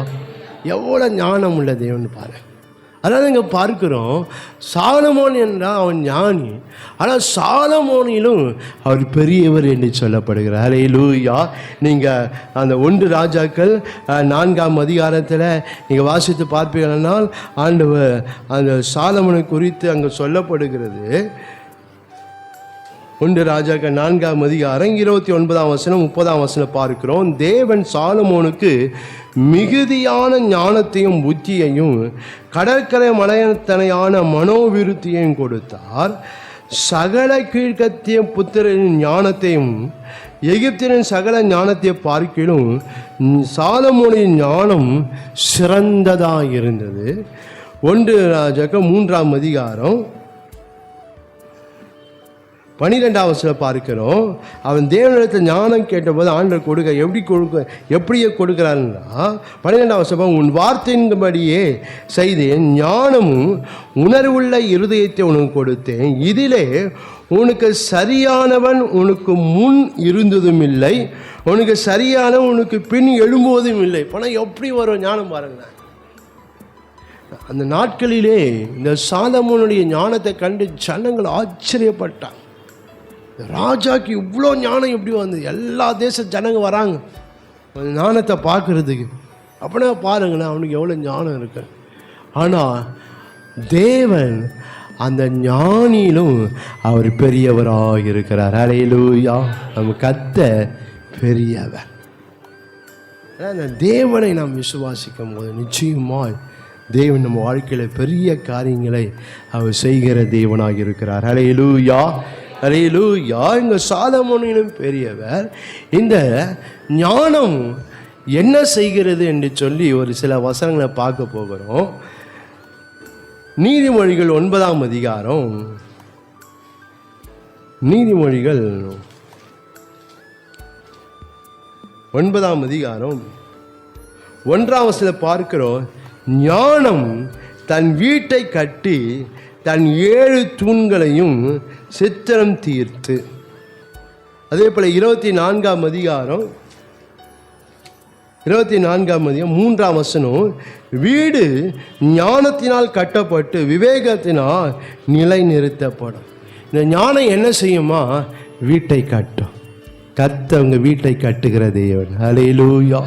உங்கள் வாழ்க்கையை கட்டுகிற தேவன், உங்கள் காரியங்களை அவர் கட்டுகிற தேவனாக இருக்கிறார். அல்லேலூயா. எசேக்கியேல் 36 பார்க்க நிர்மலமானவைகள் எல்லாம் அவர் கட்டுகிற தேவனாக இருக்கிறார். அல்லேலூயா. உங்கள் வாழ்க்கையில் எந்த காரியம் இடிந்து போன ஒரு நிலையில் இருக்கிறதோ, எந்த காரியங்கள் வாழ்க்கையில் அப்படியே செயலிட்டு போயிருக்கோ கர்த்தர் அதெல்லாம் அவர் கட்டுகிற தெய்வனாக இருக்கிறார். ஹல்லேலூயா, ஹல்லேலூயா. அந்த அனந்த ஞானம் உள்ள தேவன் நம்முடைய வாழ்க்கையை, நம்ம காரியங்கள் எல்லாம் எதை குறித்து நான் வேதனைப்படும், யாரை குறித்து நான் வேதனைப்படுறோமோ விசுவாசிங்க, அந்த கர்த்தர் பெரியவராக இருக்கிறவர் உங்கள் காரியத்தெல்லாம் கர்த்தர் கட்டி எழுப்புவார். ஹல்லேலூயா. உங்கள் காரியம் எதெல்லாம் இடிந்து போய், எதெல்லாம் உங்கள் வாழ்க்கையில் அது விழுந்து போய் இருக்கோ அதெல்லாம் கர்த்தர் வாழ்க்கையில் அவர் கட்டி எழுப்பி அவர் உங்களை ஆசீர்வதிக்கிற தேவனாக இருக்கிறார். ஏசாயா 61ஆம் அதிகாரத்தை நீங்கள் வாசித்து பார்க்கும்போது, ஏசாயா 61ஆம் அதிகாரம் 4ஆம் வசனம் பார்க்க, அவர்கள் நெடுங்காலமாய் பாழாய் கிடைந்தவைகளை கட்டி பூர்வத்தில் நிர்மூலமானவர்களை எடுப்பித்து தலைமுறை தலைமுறை இடிந்து கிடந்த பாழான பட்டங்கள் புதிதாய் கட்டுவார்கள். கர்த்தர் அப்படியாக வாழ்க்கையை கட்டுகிறார். உங்கள் காரியங்களை கர்த்தர் எதை குறித்து நீங்கள் வேதனை தேவன் அந்த காரியங்களை கர்த்தர் கட்டி உங்களை எழுப்பி உங்களை அவர் ஆசீர்வதிக்கிற தேவனாக இருக்கிறார். ஹல்லேலூயா, ஹல்லேலூயா. அதே ஏசாயா 62ஆம் அதிகாரத்திலையும் நீங்கள் வாசித்து பார்ப்பீங்களா, அந்த வேத வசனம் இப்படியாய் சொல்லுகிற ஏசாயா 62ஆம் அதிகாரம் 4ஆம் வசனம் பார்க்கிறோம். இனி நீ கைவிடப்பட்டவள் எனப்படாமலும் உன் தேசம் இனி பாழான தேசம் எனப்படாமலும் நீ எப்சிபா என்றும் உன் தேசம் பியூலா என்று அழைக்கப்படும். கர்த்தர் உன் மேல் பிரியமாக இருக்கிறார், உன் தேசம் வாழ்க்கைப்படும் என்று சொல்லி இந்த வேத வசனம் நம்மளை பார்க்கணும். அதாவது தேவன் நம்முடைய காரியங்களை எல்லாம் அவர் கட்டி எழுப்புகிற தேவனாயிருக்கு. இது ஒன்றுமே இல்லை அப்படின்னு ஒரு வேளை நினைக்கலாம், இதை நம்பி ஒரு பிரயோஜனம் இல்லை ஒன்று நினைக்கலாம். பெரியவர் அந்த காரியங்களை கட்டுவார். ஹல்லேலூயா. ஒருவேளை நான் நினைக்கலாம் ஒருவேளை இது கட்டப்படாது என்று சொல்லி, ஆனால் அந்த காரியங்களுக்கு தேவை என்றால் நிச்சயமாய் கர்த்தர் அந்த காரியங்களை கட்டி எழுப்பி அவர் நம்மை ஆசீர்வதிக்கிற தேவனாக இருக்கிறார். ஹல்லேலூயா. ஏனென்றால் நம் கர்த்தர் பெரியவர். ஹல்லேலூயா. ஒன்று, இந்த ஞானம் என்ன செய்யும் என்றால் வீட்டை கட்டும். ரெண்டாவதாக இந்த ஞானம் எப்படிப்பட்டதாக இருக்குது என்றால், நீங்கள் நீதிமொழிகள் 4ஆம் அதிகாரம்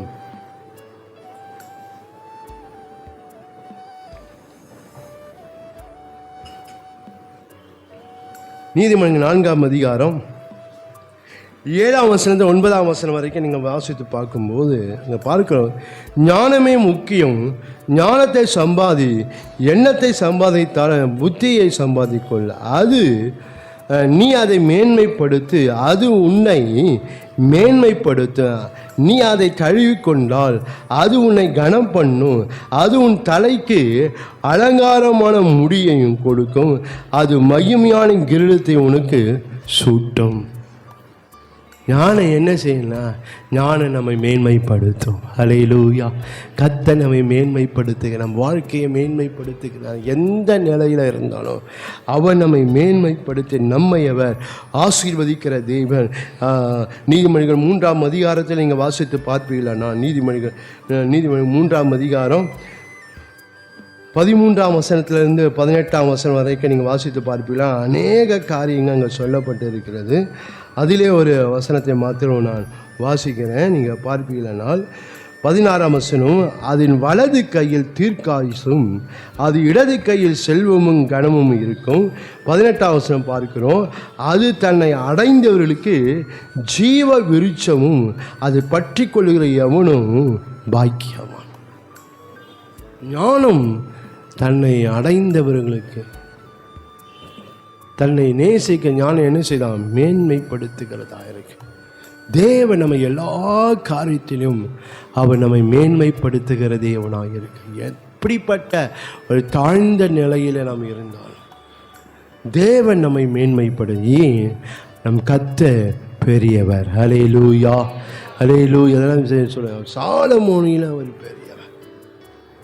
ஆனால் தேவன் நம்ம எல்லாம், நீங்கள் எந்த நிலையில் நம்ம அவரை அந்த கர்த்தர் பெரியவர் என்று அவரை நம்ம விசுவாசம், அவரை நம்பும், அவரையே நாம் சார்ந்திருக்கும் போது தேவன் நம்ம எல்லா காரியத்தையும் எல்லா நிலைகளிலும் கர்த்தர் நம்மை மேன்மைப்படுத்தி, நம்மை உயர்த்தி, நம்மை கனப்படுத்தி அவர் நம்மை ஆசீர்வதிக்கிற தேவனாக இருக்கிறார். ஹல்லேலூயா, அல்லேலூயா. அதனால் அந்த விசுவாசிக்கும் போது நம்ம அந்த நன்மைகளை, அந்த ஆசீர்வாதங்களை நம்மால் பெற்றுக்கொள்ள முடியும்.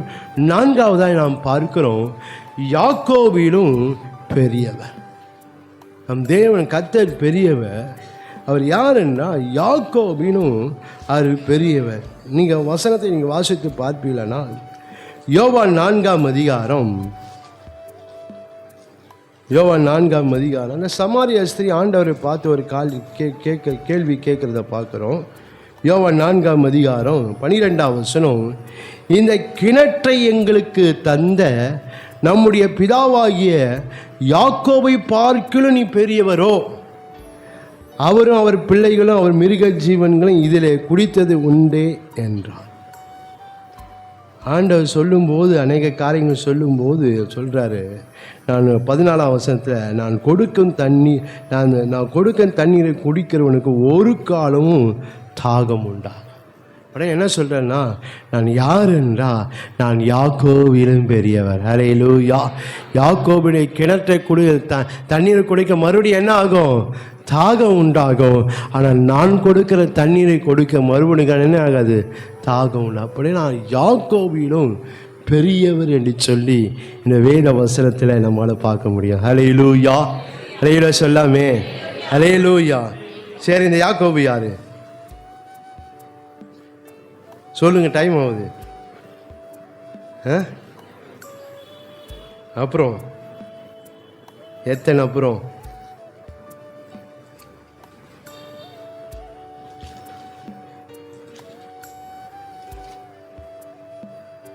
சொல்லுங்க, யாரு? யாக்கோபு. சொல்லுங்க, புரியுது, சத்தம் கேட்கல எனக்கு.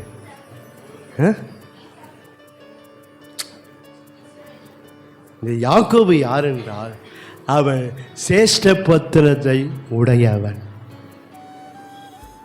ஏசாக்கு இருந்த சேஷ்ட புத்திர பாகம் அது இவனுக்கு வருகிறதா பார்க்கும். அது இல்லாமல் இருந்தான். ஆனால் சூழ்நிலை வரும்போது பார்க்கிறோம், இந்த சேஷ்டபுத்திர பாகத்தை உடையவனாய் இவன் மாறுதை பார்க்கிறோம். நீங்கள் ஆதியாகமம் 25ஆம் அதிகாரம் 29ஆம் வசனங்கள் பார்க்கும்போது, ஏசாக்கு இருந்ததை அவன் என்ன செய்கிறான்னா, ஒரு பழைய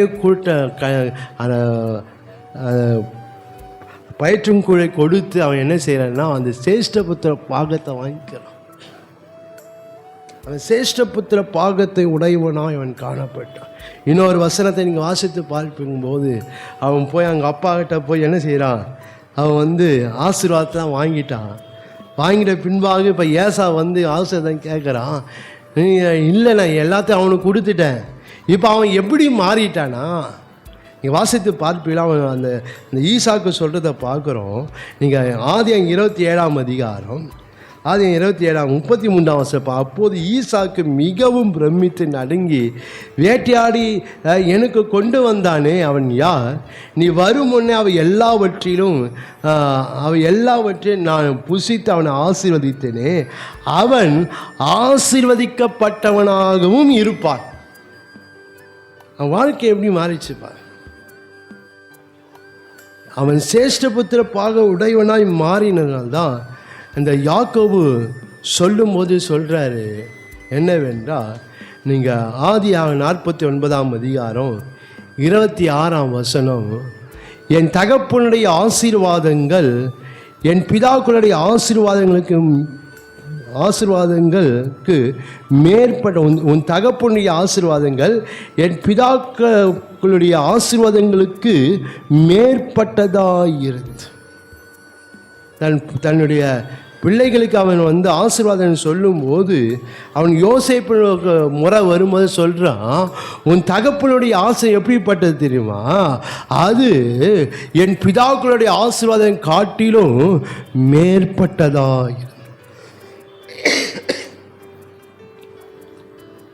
ஆனால் அவன் வாழ்க்கையின் சூழ்நிலை 20 வருஷம் கஷ்டப்படுறான் மாமா வீட்டில் போய். ஆனாலும் அவன் வாழ்க்கை, அவன் ஆசீர்வாதம் எப்படி இருந்ததுன்னா, ஆபிரகாமுடைய ஆசீர்வாதத்தை காட்டிலும் ஈசாக்குடைய ஆசீர்வாதத்தை காட்டிலும் என் ஆசீர்வாதம் எப்படி இருக்க மேற்பட்டதாக இருந்தது. ஏன்? அவன் சேஷ்ட புத்திர பாகத்தை உடையவனாய் மாறினதுனால. யாக்கோபிலும் இங்கே பெரியவர் இருக்கிறார் என்றால் என்ன அர்த்தம்னா, இந்த சேஷ்ட புத்திர பாகத்தை காட்டிலும் நம் தேவன் பெரியவர். அவரே சேஷ்ட புத்திரனாக இருக்கிறார். அல்லேலூயா. நம்மளாம் யாருன்னா நாமளாம் சேஷ்ட புத்திரர்கள். அல்லேலூயா. ஏன்? நம் தேவன் சேஷ்ட புத்திர பாகத்தை உடையவராக இருக்கிறதுனால எல்லாரையும் காட்டிலும் அவர் மேற்பட்டவராக இருக்கிறார். அல்லேலூயா. அல்லேலூயா சொல்லாமே. அதனால பார்க்கிறோம், சொல்லும்போது நான் யாக்கோபிலும் நான் யார் என்றால் நான் பெரியவர். யாக்கோபு ஆசீர்வாதத்தை உடையவனாக இருந்தான், ஆனால் இவரோ ஆசீர்வாதமாகவே இருக்கிறார். அல்லேலூயா. அல்லேலூயா. வேதத்தில் நீங்கள் வாசித்து பார்ப்பீங்களானால், நீங்கள் எபிரேயரின் புஸ்தகத்தை நீங்கள் வாசித்து பார்க்க, அதில் ஒரு வசனத்தை நம்மளால் வாசித்துக்க முடியும். அதனால் தேவன் நம்ம யாக்கோபை காட்டின அவர் பெரியவராக இருக்கிறார்.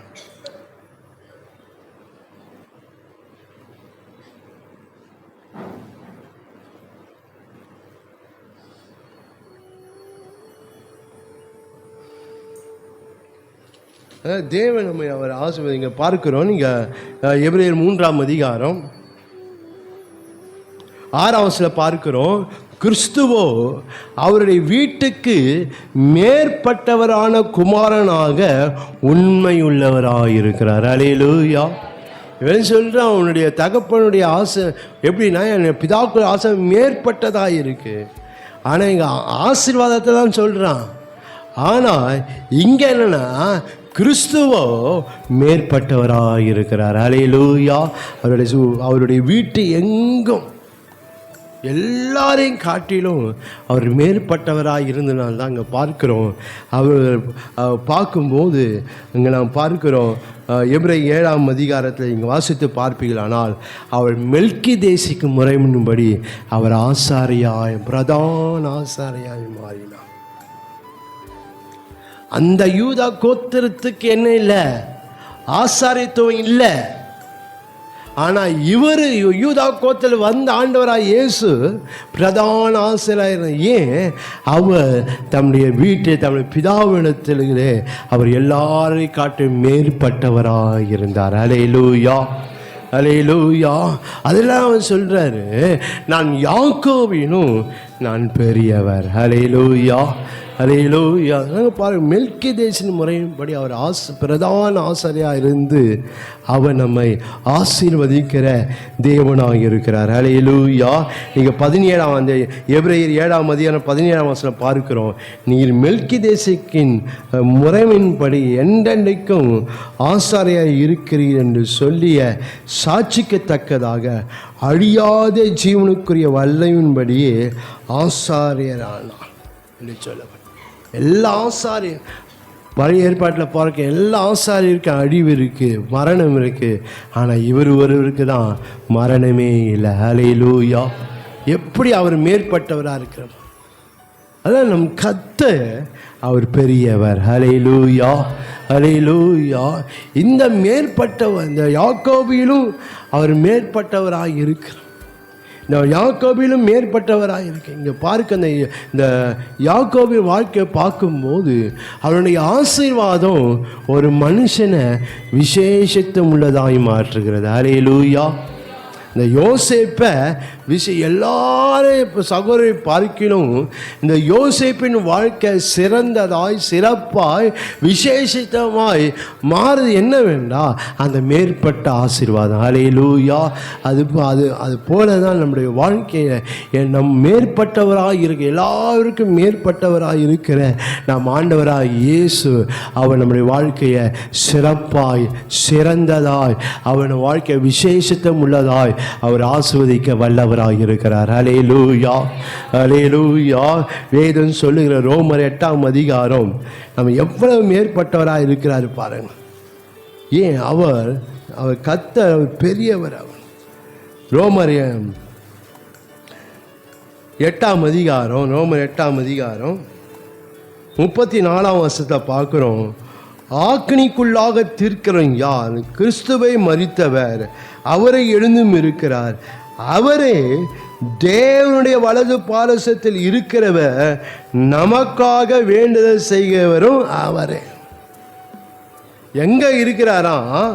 அவர் பிதாவினுடைய வலது பாரசத்தில் இருக்கிறாராம். பாருங்க, எப்படி ஒரு மேற்பட்டவராக இருக்கிறார் பாருங்க. அந்த தேவன் அப்படி மேற்பட்டவர் என்ன செய்கிறாராம்? அவர் நமக்காக அவர் வேண்டுதல் செய்கிறவராயிருக்கிறார். அல்லேலூயா, அல்லேலூயா. நம்ம வேண்டும் போதே நம்மளுக்கு ஆசீர்வாதம்னா, அவர் நமக்காக வேண்டும் போது எவ்வளோ ஆசீர்வாதம் பாருங்க. அல்லேலூயா. அதை நம்ம விசுவாசிக்கணும். இந்த மண்ணான மனுஷனும் ஜெபிக்கும் போதே சில ஆசீர்வாதங்கள், சில செழிப்பெல்லாம் வருது எனக்கு. ஆனால் எனக்காக ஆண்டவர் வேண்டுதல் செய்வாரன்னா நம்ம வாழ்க்கை எப்படி இருக்கும்? நம்ம வாழ்க்கை டாப்பில் இருக்கும். அல்லேலூயா. ஏன்? கர்த்தர் பெரியவர். அல்லேலூயா. அதை விசுவாசிக்கும். அந்த ஆசீர்வாதத்தை நம்மளால் சுதந்திரித்து கொள்ள முடியும். நம்ம கர்த்தர் நம்முடைய நன்மைக்காக அவர் பேசுகிற ரத்தம் என்று சொல்லப்படும். அல்லேலூயா. நம்முடைய பலவீனங்களுக்காக பரிதபிக்க கூடாதவர் அல்ல, அவர் நமக்காக பரிதபிக்கிற தேவனாக இருக்கிறார். அல்லேலூயா. நாம் நெருக்கப்படும்போது, நாம் ஒடுக்கப்படும் போது, நாம் வேதனைப்படும் போது, கண்ணீர் விடும்போது அவர் பரிதபித்து என்ன செய்கிறாரு? அவர் நமக்காக வேண்டுதல் செய்கிறார். அல்லேலூயா. நமக்காக வேண்டுதல் செய்யும் போது நம் காரியமெல்லாம் செழிப்பாய், நம்ம காரியமெல்லாம் மகிமையாய் மாறும். அல்லேலூயா. அதனால் அந்த பெரியவரை நம்ம என்ன செய்யணும்? நாம் சார்ந்து கொள்ள, அவரை நம் விசுவாசி, அவரையே நம்ம அண்டிக் கொள்ள. ரெண்டாவது அடுத்ததாக பார்க்கிறோம், அந்த மேற்பட்ட காரியங்கள், இந்த யாக்கோபின் காரியங்கள் பார்க்கும்போது நாம் பார்க்கிறோம். நீங்கள் எபேசிய அந்த யாக்கோபின் காரியம் பார்க்கும்போது அந்த மேற்பட்ட காரியம் அவனை அந்த சகோதர மத்தியில் விசேஷமாக்குறது மாத்திரம் அல்ல, நாம் பார்க்கிறோம் அந்த எல்லாவற்றுக்கும் அவனை உயர்த்துகிறத பார்க்க, எல்லாவற்றுக்கும் அவனை என்ன சொல்ல, அவனை அதிபதியாய் மாற்றுகிறத பார்க்க.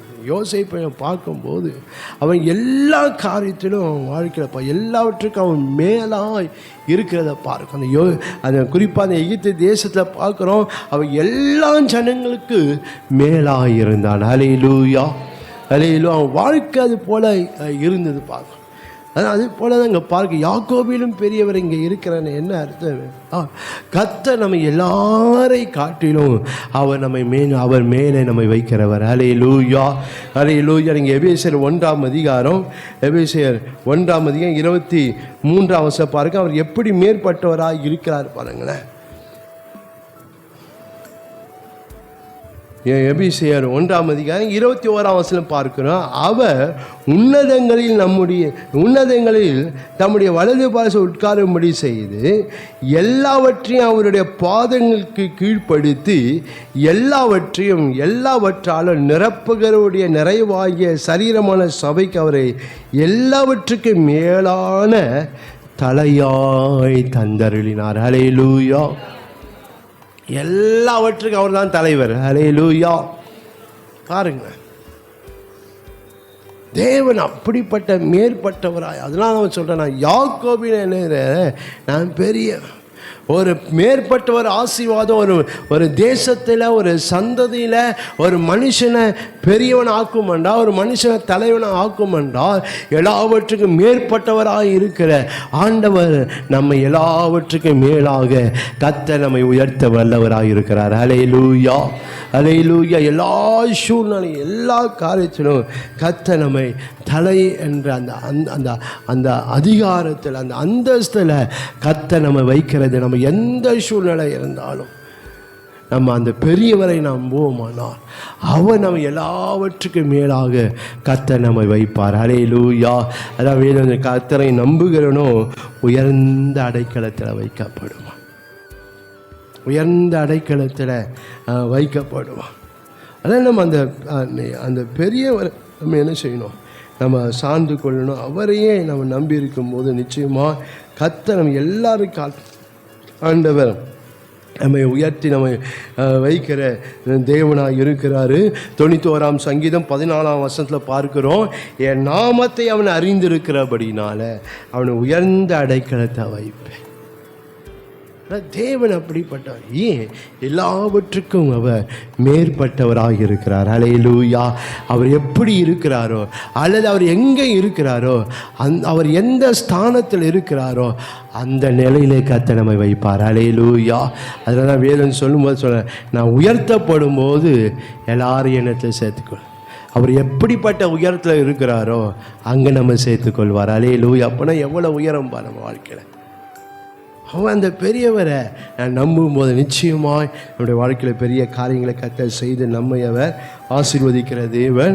5வது பார்க்கிறோம், ஆபிரகாமிலும் பெரியவர். நம் கர்த்தர் பெரியவர். எதில்? ஆபிரகாமிலும் அவர் பெரியவர். நீங்கள் யோவான் 8ஆம் அதிகாரம் 53ஆம்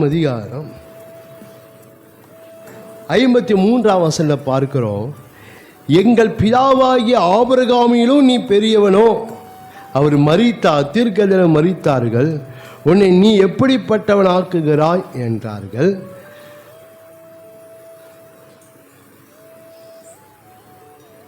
57ஆம் வசனம், அப்போது யூதர்கள் அவரை நோக்கி, உனக்கு இன்னும் 50 வயது ஆகவில்லையே, நீ ஆபிரகாமை கண்டாயோ என்றார்கள். அதற்கு இயேசு, ஆபிரகாம் உண்டாகிறதுக்கு முன்னமே நான் இருக்கிறேன், மெய்யாக உங்களுக்கு சொல்லுகிறேன் என்றார். என்ன சொல்ல வர்றாருன்னா, நான் ஆபிரகாமிலும் பெரியவர். ஹல்லேலூயா. ஹல்லேலூயா சொல்லாமே, நான் ஆபிரகாமிலும் பெரியவர்.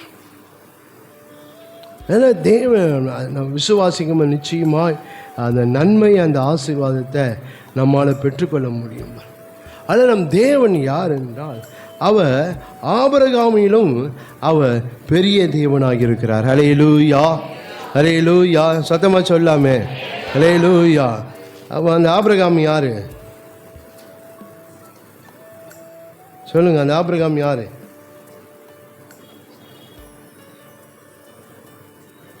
எல்லாம் அமைதியாக இருக்கிறீங்க.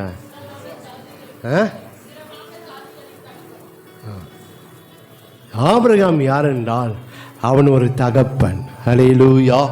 ஹல்லேலூயா சொல்லாமே. அப்புறம் ஆபிரகாம் பெரியனா, அவர் தகப்பனை காட்டிலும் நாம் தேவன் பெரியவர். ஹல்லேலூயா. உலகப்புற தகப்பனை காட்டிலும் நாம் தேவன் பெரியவராக இருக்கிறோம். அதுதான் வேத சொல்லும் பார்க்கும்போது 103ஆம் சங்கீதம் 13ஆம் பார்க்கிறோம், தகப்பன் தன் பிள்ளைகளுக்கு இறங்குறது போல கர்த்தர் தம் பயந்தவர்களுக்கு இறங்குகிறார் என்று சொல்லப்படும். 68ஆம் சங்கீதம் 5ஆம் வசனத்தில் பார்க்கிறோம், தம்முடைய பரிசுத்த வாசத்தலத்தில் இருக்க தேவன் திக்கற்ற பிள்ளைகளுக்கு தகப்பன். தேவன் யார் என்றால் அவர் தகப்பன். ஹல்லேலூயா. எல்லா தகப்பனை காட்டிலும் பெரிய தகப்பன், பரம தகப்பன் அவரே. ஹல்லேலூயா. ஹல்லேலூயா. அதான் அந்த தகப்பன் நிச்சயமாய் ஸ்தானத்தங்க தேவன் நிச்சயமாய் அவர் நம்மை ஆசீர்வதிக்கிற தேவனாய் இருக்கிறார். அதான் அந்த தகப்பன் இடத்துல நமக்கு என்னென்ன நன்மைகள், என்னென்ன ஆசீர்வாதம் வேண்டுமோ அத்தனையும் கர்த்தர் நமக்கு தந்து அவர் நம்மை ஆசீர்வதிக்கிற தேவனாக இருக்கிறார். ஹல்லேலூயா. ஹல்லேலூயா. ஒரு மகனுக்கு, ஒரு பிள்ளைக்கு, ஒரு மகளுக்கு ஒரு தகப்பனிடத்துலேருந்து என்னென்ன ஆசீர்வாதம் வேணுமோ அது என்னென்ன ஆசை எதிர்பார்க்கிறானோ நிச்சயமாக இந்த ஆசீர்வாதத்தை அந்த தகப்பன் கொடுப்பான். அதை தடை செய்ய மாட்டான். ஹல்லேலூயா. அதை காட்டிலும் நம் தேவன் பெரியவர். ஹல்லேலூயா. அப்படி என்றால் நம்முடைய வாழ்க்கையில் அவன் என்ன கேட்கிறோமோ அதை அவர் நமக்கு அதெல்லாம் சொன்ன, என் நாமத்தினாலே நீ எதை கேட்டானோ அதை நான் உனக்கு செய்வேன் என்று சொல்லியிருக்கிறார். ஹல்லேலூயா. ஹல்லேலூயா. நீ எதை கேட்குறியோ அதை நான் உனக்கு செய்வேன் என்று சொல்லியிருக்கேன். அவர் நமக்கு நல்ல ஒரு தகப்பனாய், பரம ஒரு வேலை உலகமான தகப்பன் மாறில சில வேலையில் நான் எதிர்பார்க்கிற காரியங்கள் ஒரு வேளை அவன் கிடைக்காம இருக்கலாம். இல்லை உலகப்பட தகப்பன் மாறி ஒரே ஒரு நல்ல தகப்பன் மாதிரி இருக்கிறாங்க, ஒரு வேளை எல்லாரும் நல்ல தகப்பன் மாறி. ஆனால் சில வேளையில் நான் எதிர்பார்க்கிற காரியங்கள், நான் எதிர்பார்க்கிற நேரங்களில் ஒருவேளை அது நம்ம கிடைக்காம இருக்கலாம். ஒரு தகப்பனிடத்தில் ஒரு அன்பை எதிர்பார்க்கலாம், ஒரு தகப்பனிடத்தில் ஒரு அரவணைப்பை எதிர்பார்க்கலாம், ஒரு தகப்பனிடத்தில் ஒரு நேசத்தை எதிர்பார்க்கலாம். ஆனால் அதெல்லாம் நம்ம சில வேலைகளில் நம்ம எதிர்பார்த்த நேரத்தில் வேலையில் அது ஒரு வேளை கிடைக்காம போகலாம். ஆனால் பரம தகப்பனிடத்தில் எந்த நேரமும் அது இருக்கு. ஹல்லேலூயா, ஹல்லேலூயா. அதனால தான் சங்கீதக்காரன் சொல்லும்போது, தாயின் தகப்பனும் என்னை கைவிட்டாலும் கர்த்தர் என்னை சேர்த்துக்கொள்ளும். ஏன்? அவர் பரம தகப்பனாக இருக்கிறார். ஹல்லேலூயா. அதை இங்கே சொல்லும்போது சொல்கிறாரு, ஆபிரகாமினும் பெரியவர் என்ன ஒரு தகப்பன். ஆபிரகாம் ஆனால் ஒரு தகப்பன் இடத்துல என்னெல்லாம் கிடைக்கும் என்று நீங்கள் பார்க்கும்போது, ஒன்று, நீங்கள் நியாயாதிபதிகள் 1ஆம் அதிகாரம் 14ஆம் வசனம் 15ஆம் வசனத்தை நீங்கள் வாசித்து பார்ப்பீங்களானால் அங்கே நாம் பார்க்கிறோம், நியாயாதிபதிகள் 1ஆம் அதிகாரம் 14ஆம் வசனம் 15ஆம் வசனத்தில் இங்கே வாசித்து அங்கே அக்சாலை குறித்து அங்கே நாம் பார்க்கிறோம். அவன் காலை மகள் பார்க்கும்போது திருமணம் ஆகி போகிறாங்க. இப்போது அந்த அக்சாயின் தகப்பனத்தில் ஒரு ஆசீர்வாதத்தை கேட்குறேன் என்று சொல்லிட்டு அந்த மக போய் கேட்குறேன். 15ஆம் வசனம், அப்போது அவள், எனக்கு ஒரு ஆசீர்வாதம் தர வேண்டும், வறட்சியான நிலத்தை எனக்கு தந்து நீர் பாய்ச்சலான நிலங்களை எனக்கு தர வேண்டும் என்றால். ஒரு அப்பா யாருக்குன்னா மகளுக்கு வறட்சியான நிலத்தை கொடுப்பானா? கொடுக்க மாட்டான். ஆனால் அந்த அம்மாவுக்கு ஒரு இது, நீ வறட்சியான இடத்த கொடுத்தீங்க அப்படின்னா நீர் பாய்ச்சலான இடம் தேவை. ஆனால் அவன் என்ன செய்கிறான் என்றால் இங்கே பார்க்கிறோம், அப்போது காலை மேற்புறத்திலும் கீழ்ப்புறத்திலும் அவர்கள் நீர் பாய்ச்சலான நிலங்களை கொடுத்தான். ஹல்லேலூயா. கேட்கிறதை கொடுக்கிற தகப்பன். ஹல்லேலூயா. என்ன வேண்டுமா கர்த்தர் அதை தருவா. என்ன கேட்குறீங்களோ அந்த தகப்பன் உங்களுக்கு தருவா. ஏற்கனவே அந்த மகளுக்கு கொடுத்து தான் வச்சுருக்காங்க தகப்பன். ஆனாலும் அந்த அம்மா கேட்குறான். தேவன் நம்முடைய வாழ்க்கையில் இல்லைன்னு ஒரு நாளும் சொல்ல மாட்டான். நமக்கு என்ன தேவையோ, நமக்கு என்ன வேண்டுமோ அத்தனையும் தேவன் தந்து நம்மை அவர் ஆசீர்வதிக்கிற. ஏன்? அவர் நமக்கு நல்ல தகப்பனாக இருக்கிறார். ஹல்லேலூயா. ஒரு நாளும் தன் பிள்ளைக்கு ஆண்டு என்ன செய்ய மாட்டார்? மறுப்பு சொல்லவே மாட்டார். ஹல்லேலூயா. தரமாட்டேன் இல்லைன்னு சொல்லவே மாட்டார். நிச்சயமாக கதை. அதனால் தேவன் ஆபிரகாமிலும் ஆபிரகாம் பார்க்கும்போது அவன் சொத்தை எல்லாம் தன் தகப்பன அவனுடைய ஈசாக்கு கொடுக்கிறத பார்க்கும். அவனுக்கு என்னெல்லாம் வேண்டுமோ அது எல்லாவற்றையும் ஈசாக்கு கொடுக்கிறத பார்க்கும். ஆனால் தேவன் நம்முடைய வாழ்க்கையை நம்ம கேட்கிறதை அவர் நமக்கு நமக்கு என்ன வேண்டுமோ அதை தந்து நம்மை அவர் ஆசீர்வதிக்கிற தேவன். அடுத்ததாக வாசித்து பார்க்கும்போது நீங்கள் லூக்கா ஒரு தகப்பனுடைய வாழ்க்கை என்ன தகப்பனிடத்தில் என்ன இருக்குதுன்னா, லூக்கா 15ஆம் அதிகாரம் 31ஆம் வசனம் பார்க்குறாங்க. அங்கே பார்க்குறோம், மூத்தவன் இளைய மகன் என்று சொல்லி 2 பேர் அங்கே பார்க்க, 2 குமாரர் குறித்து அங்கே ஒரு ஊமையை ஆண்டவர் சொல்கிறாரு. இப்போ இளையவன் இப்போ எல்லாம் சொத்தை பிரித்து கொண்டு எல்லாத்தையும் செலவழிச்சிட்டு இப்போ வரான். அப்பா அவனை ஏற்றுக்கொண்டு எல்லாம் தடாபடா பண்ணுறாரு. இப்போ அதை குறித்து இப்போ அந்த மூத்தவனுக்கு கொஞ்சம் மனசு கொஞ்சம் கஷ்டமாச்சு. எங்கள் இது வரைக்கும் நான் இருந்தேன், எங்கள் அப்பா ஒரு ஆட்டுக்குடி கூட எனக்கு அச்சு கொடுக்கலையே அப்படின்ட்டு. அது கேட்டதுக்கு, அது சொன்னதுக்கு தான் இப்போ அப்பா சொல்கிறாரு 31ஆம் வசனத்தில், அதுக்கு தகப்பன், மகனே நீ எப்போது என்னுடைய இருக்கிறார், எனக்குள்ளதெல்லாம் உன்னுடையது. ஹல்லேலூயா. பாருங்க, எனக்குள்ளதெல்லாம் உன்னுடைய. ஆண்டவர் நமக்கு பரம தகப்பனாக இருக்கிறதுனால அவருக்குண்டான எல்லாவற்றையும் அவர் நமக்கு கொடுக்கிறார். அவர் இரத்தத்தின் ஜீவனையே கொடுத்திருக்கிறாருன்னா மற்ற எல்லாவற்றையும் கொடுக்காமல் இருப்பாரோ? நிச்சயமாய் கர்த்தர் தருவார். ஹல்லேலூயா, ஹல்லேலூயா. அதனால் ஆபிரகாமிலும் பெரிய ஆபிரகாம் தன்னுடைய ஆண்டவர் கொடுத்ததான் கொடுத்தான். ஆண்டவனுக்கு என்ன கொடுத்தா அதுதான் ஈசாக்கு கொடுத்தான். ஆனால் இவரோ தனக்கு உண்டான எல்லாவற்றையும் ஆண்டவர் தருவார். ஹல்லேலூயா. தேவன் அப்படிப்பட்ட ஒரு தேவன், அவர் நமக்கு பெரியவராக இருக்கிறதுனால நம்ம அவரையே சார்ந்துக்க நிச்சயமாக நாம் கேட்கிறதையும் தருவார். அவர் நமக்காக வைத்து இருக்கிறதையும் அவருக்கு தந்து நம்மை அவர் ஆசீர்வதிக்கிற தேவனாக இருக்கிறார். ஹல்லேலூயா. இன்னும் 2 காரியத்தை நான் சுருக்கம் சொல்லி முடிச்சிடுறேன்.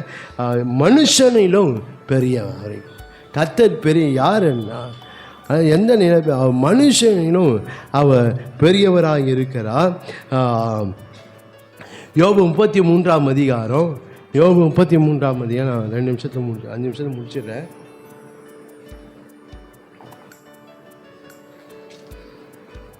பன்னிரெண்டாம் வசனம் யோபு 33:12, இதிலே நீ நீதி உள்ளவர் அல்லவென்று உமக்கு பிரதியுத்தரமாக சொல்லுகிறேன், மனுஷனை பார்க்கிலும் தேவன் பெரியவராயிருக்கிறார்.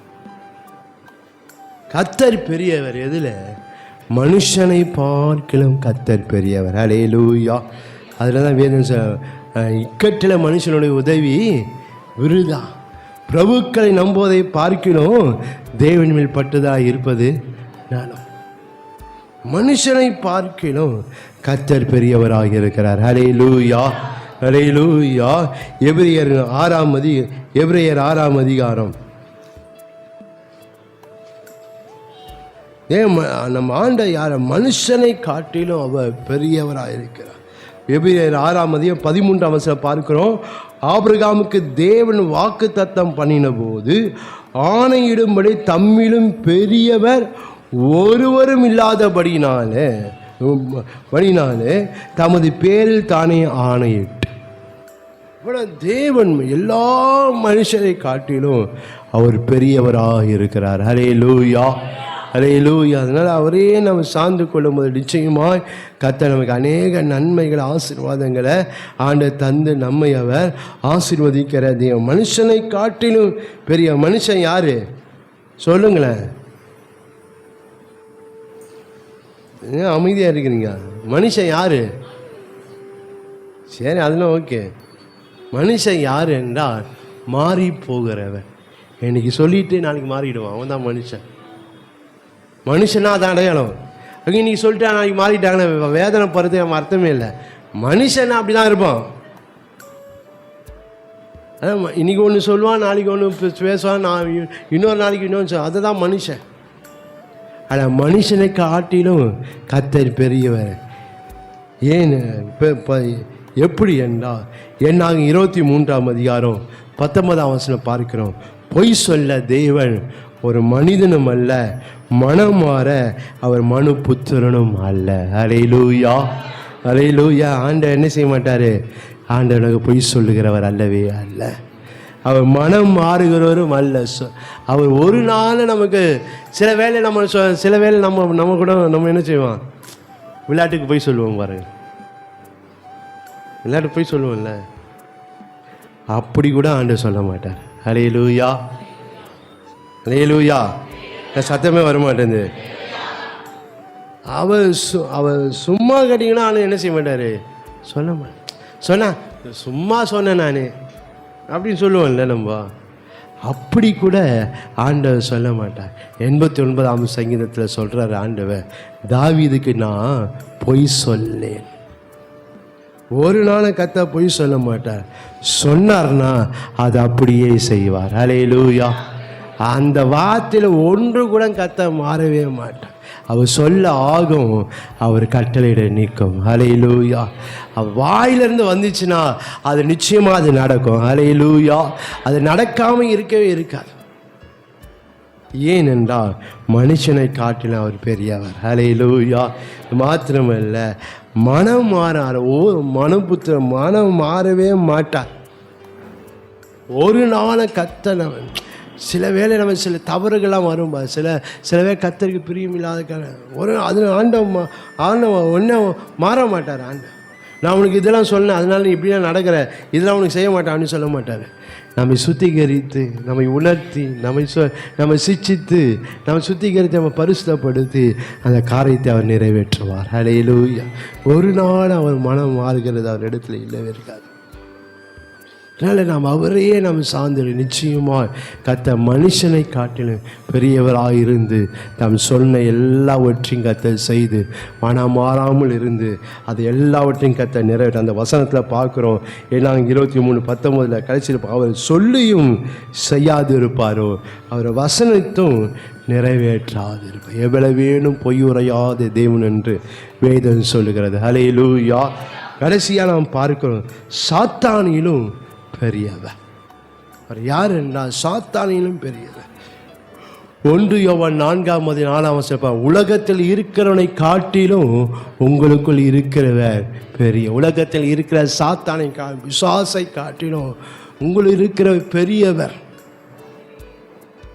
தேவன் பிசாசை சாத்தானை காட்டிலும் பெரியவர்.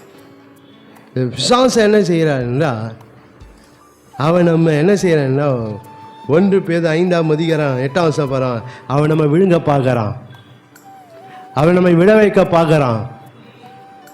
ஆனா கர்த்தரோ மடங்கடிக்கப்பட்டவைகளை தூக்கி விடுகிற தேவன். ஹல்லேலூயா. தூக்கி விடுகிற தேவன். மடங்கடிக்கப்பட்டவர்களை தூக்கி விழுகிற யாவரையும் அவர் தாங்குகிற தேவன் என்று வேதம் சொல்லுகிறார்.